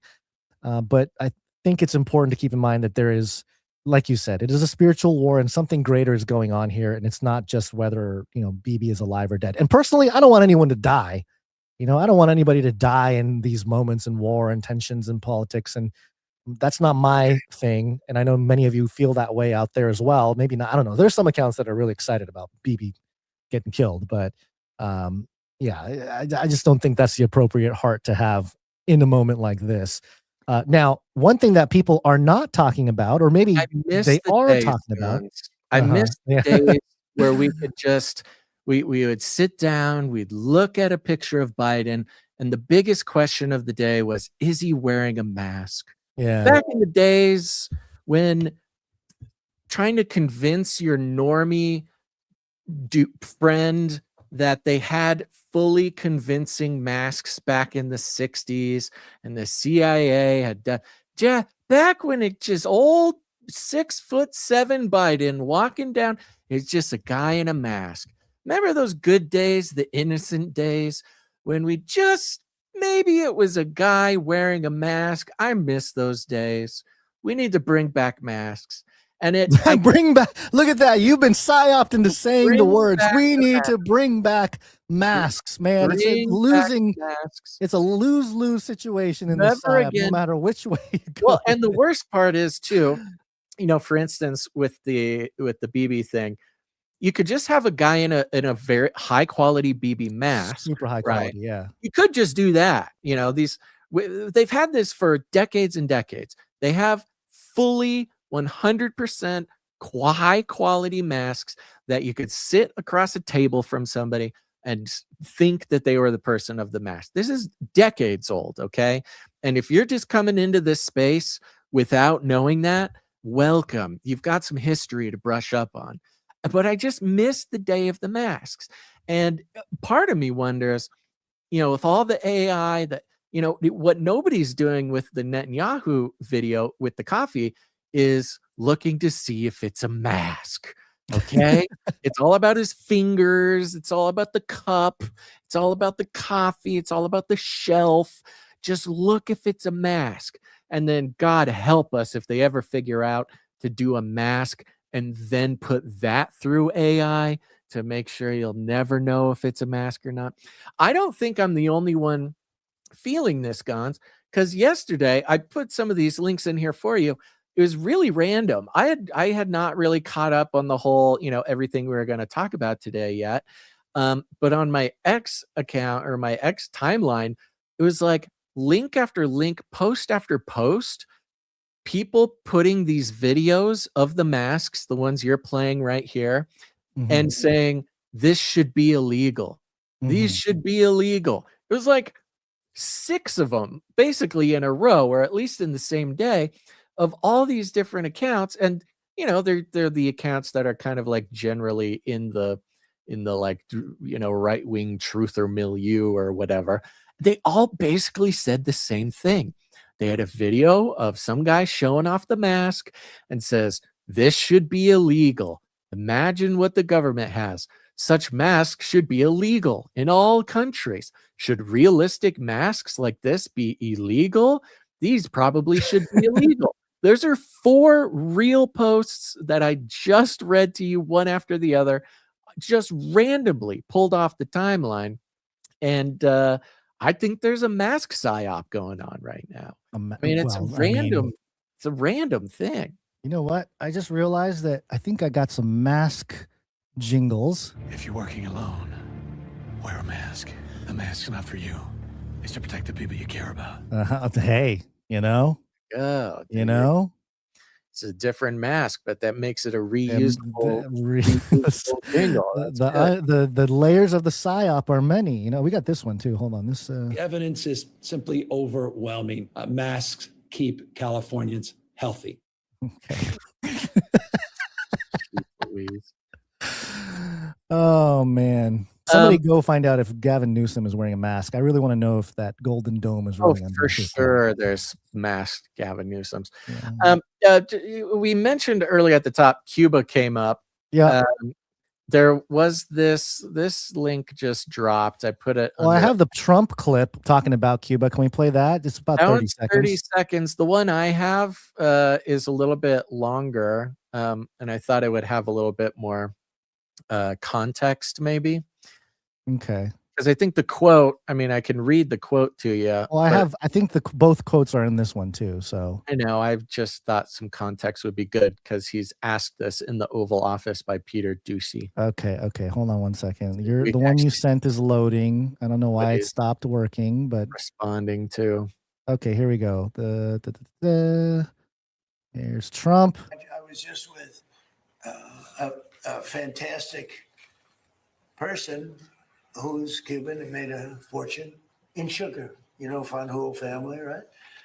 And this family wants to go back to Cuba to visit it. They haven't been back in like 50 years or something. They largely come from Cuba.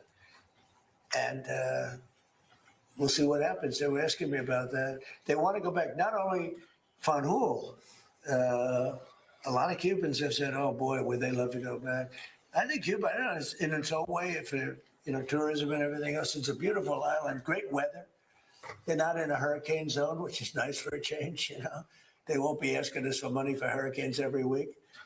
But I think Cuba's the end. All my life I've been hearing about the United States and Cuba. When will the United States do it? I do believe I'll be having the honor of taking Cuba. That'd be good. Taking Cuba in some form, yeah. taking Cuba. I mean, whether I free it, take it, I think I could do anything I want with it. You want to know the truth? They're a very weakened nation right now. They were for a long time. Very violent leaders. Castro was a very violent leader. His brother's a very violent leader. Extremely violent. That's how they governed. They governed with violence. But a lot of people would like to go back. Okay. Wow. A little meandering there, maybe a little bit too much context, but I love the pause. The pause. It would be my honor to be taking Cuba. It's like doubles down on it. And even Peter Ducci's like, take Cuba. Like, yeah, take it. I'm going to take it. Free it, take it. Yeah, whatever. Like, I can do whatever I want. Lots of ways to do it, but I could take it. Yeah, I'm going to take it. Great. Yeah, we just a little catch up, just a little review. Cuba is popping off right now. They just lost all electricity, I think, to the whole Yeah, island. I know. The discombobulator is on the ground right now. They are. Yeah. It's possible that the leader of Cuba is already in Guantanamo Bay by now. Like they just scooped them up, discombobulated, scooped them up, and Cubans. Look, who knows what's what, but the reporting is that Cubans have been sort of rising up or rioting or doing something for a few days now. So, maybe we already have Cuba. Who knows? Just take it. Take it. I could take Cuba. With it. Yeah. Just as a final note, Polymarket bet. Bibi Netanyahu out of office by March 31st. There's somebody who put down a good chunk of change, Basil. They have almost 4 million shares of this bet. Their position is $173,000 right now.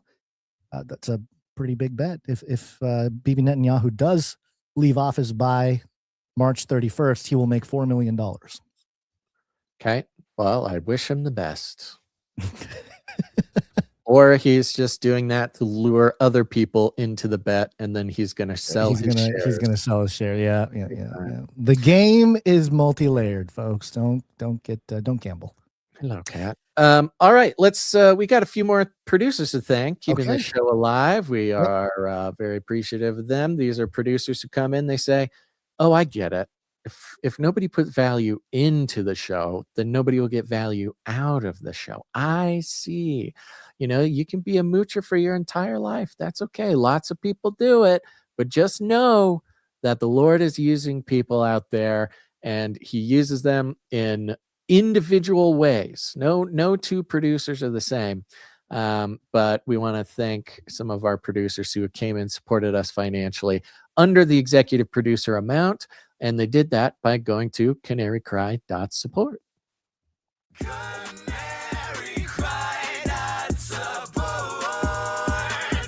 And remember, it's value for value. It's whatever value you received from the show, whatever value the show brings to your life, the analysis, the humor, whatever it is.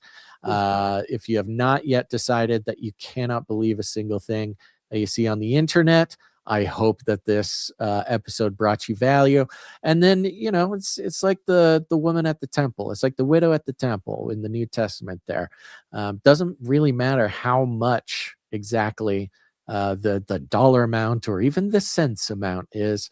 It's just the fact that we are answering God's call to use our resources in a way that is not in a contractual transaction with mammon is a big deal.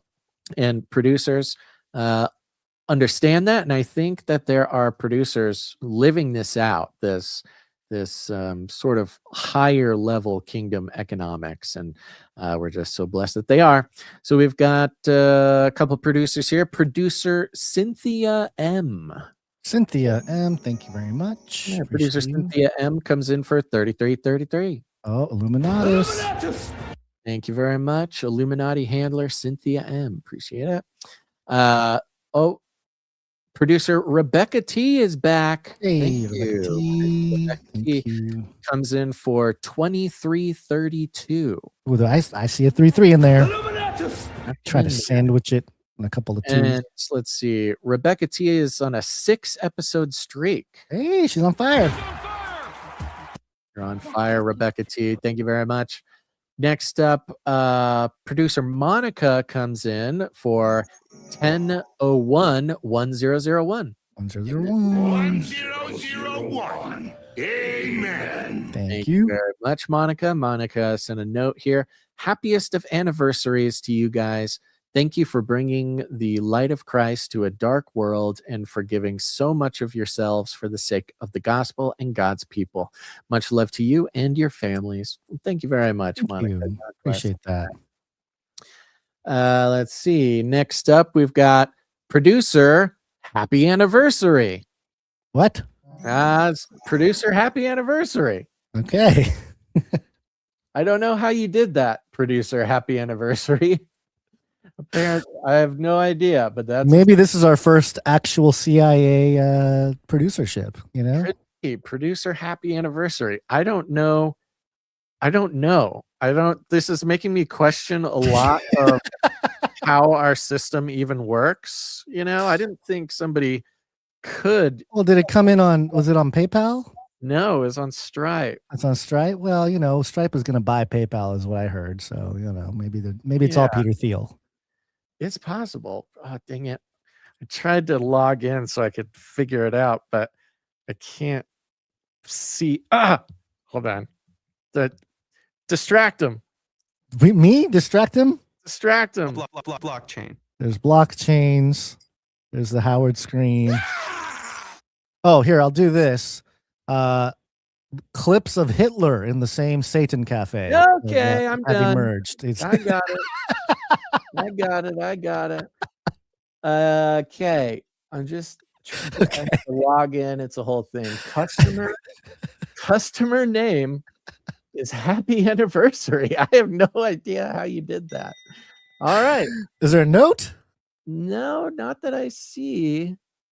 I don't see a note.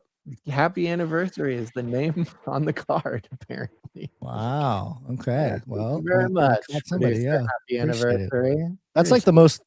I really feel like that's the most intelligence op producer support we've ever gotten. It's amazing. This cat. Are you watching this cat? This cat is petting me on the face while I do this. Hi. Well, that's what cats do. It's pretty funny. It's pretty cute. Okay. Thank you. Happy anniversary for that. And of course, we have CageRattlerCoffee.com producing the show. Thank you, Cage Rattler. Thank you, Cage Rattler Coffee.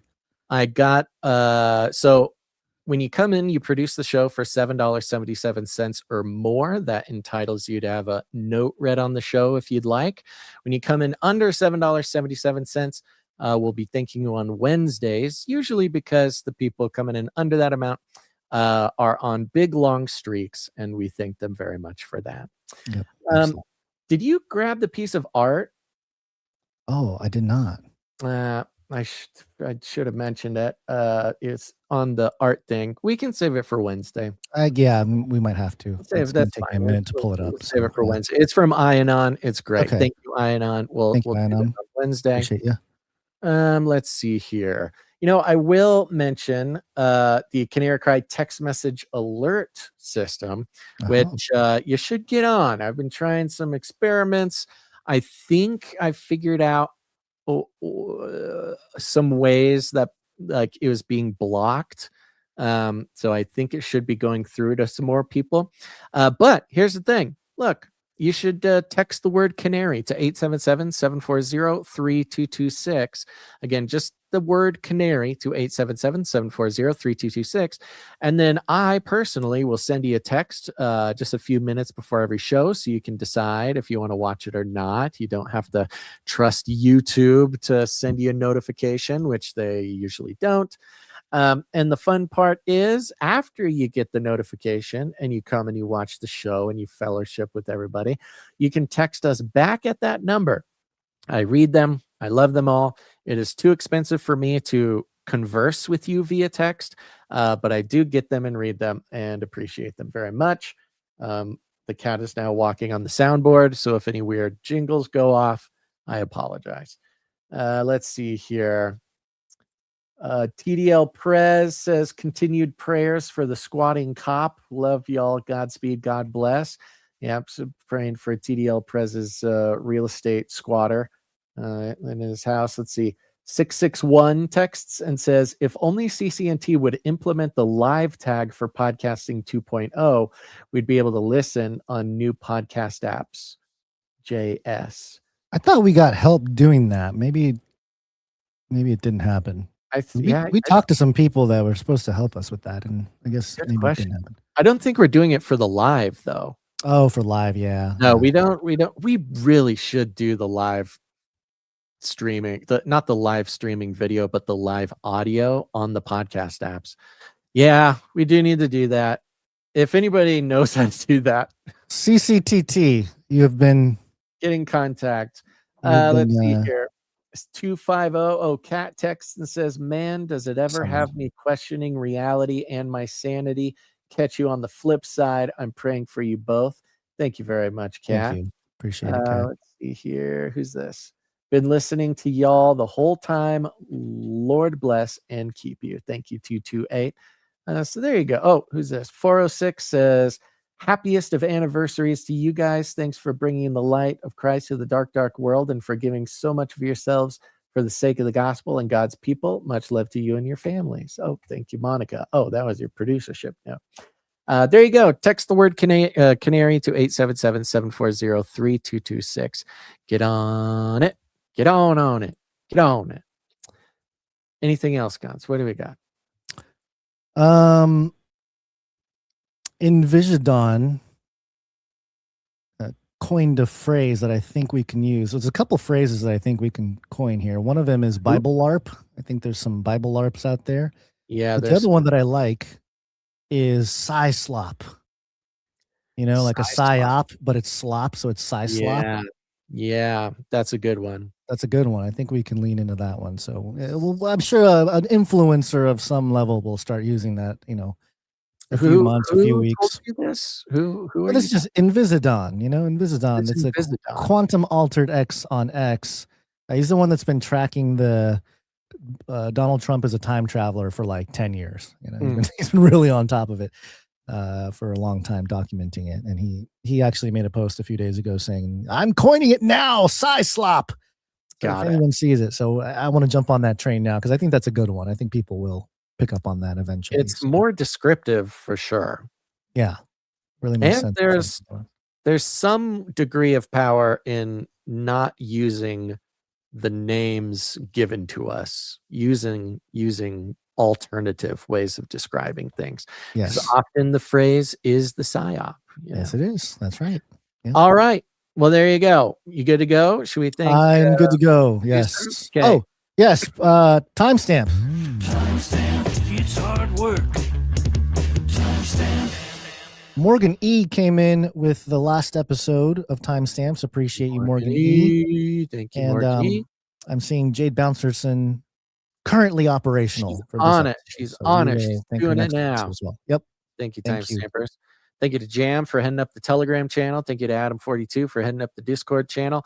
If you want to join the Telegram channel or the Discord channel, go to canarycry.party. Canarycry.party in your browser. You'll find some invite links there. You can join whatever you want to join. Thank you to Joe for all your feedback. Thank you to Clank. I saw we just got an email from Clank. I'll look at that. I need to message Clank. There's We some all things I need to talk to message Clank about. Clank. Yeah, we Clank, all need got to message talk him. to Clank. Yeah. And of course, thank you to Sir Ike for doing everything you do for us. And other than that, share the show, folks. Share the show. Do you have friends who think they're experts at spotting AI? Do you have friends who have not realized yet that we have moved into the era where you absolutely cannot believe anything you see online? Are they convinced? Are they sending you videos all the time?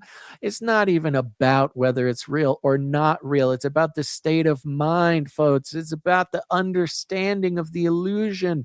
It's about the understanding, spotting the PsySlop. And they need to get there. We all need to get there. They need to get there. Send them this episode. That's a great way to help your friends and family. We call it rattling cages. Now all you got to do is walk right up to him, grab him by the cage, and then you shake it. The end of the world occurred pretty much as we had predicted. I want to shake things up, stir up some controversy, rattle a few cages. Hey, stop that! You'll never silence me. I'm the last angry man, a crusader for the little guy. Leave the bird alone. Never. Rattle a few cages. Rattle a few cages. The human race will have every opportunity to improve. And if they don't? Ask Noah. That's right. Just ask Noah. A total blackout just slammed Cuba. The entire island has virtually no electricity. Okay. All right, Gonz, got any last words? Make sure to wear green tomorrow for St. Patrick's Day and eat corned beef. Okay. And then we'll be back on Wednesday on National Awkward Moments Day. Oh, jeez. Oh, jeez, Gonz. All right, everybody. Thanks for tuning in to this episode of Canary Cry News Talk. Make sure to tune in next time. But until then, think outside the cage. Let's invite some dudes over and fellowship tonight. I'll keep you warm and safe in my people's zoo. It will kill. Toilets! Toilets! Feed him more. Give me a break. This is not about freedom or personal choice. Do not come back, you Nazi psychopath! This is the way. This is the way.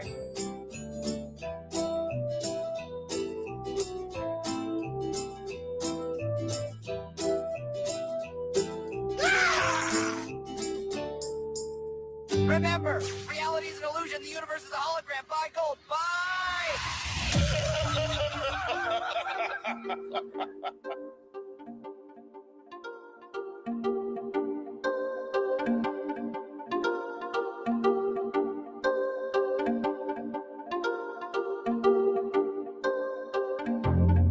Praise ye the Lord.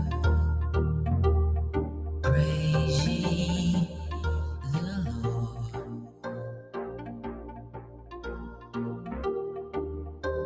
From the heavens, praise him in the heights. Praise ye him, all his angels. Praise ye him, all his hosts. Praise ye him, sun and moon. Praise him, all ye stars of light. Praise him, ye heavens of heavens.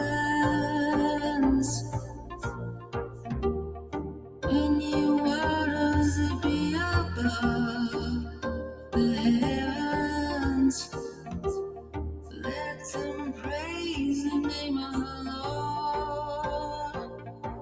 For he commanded, and they were created.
Value for value.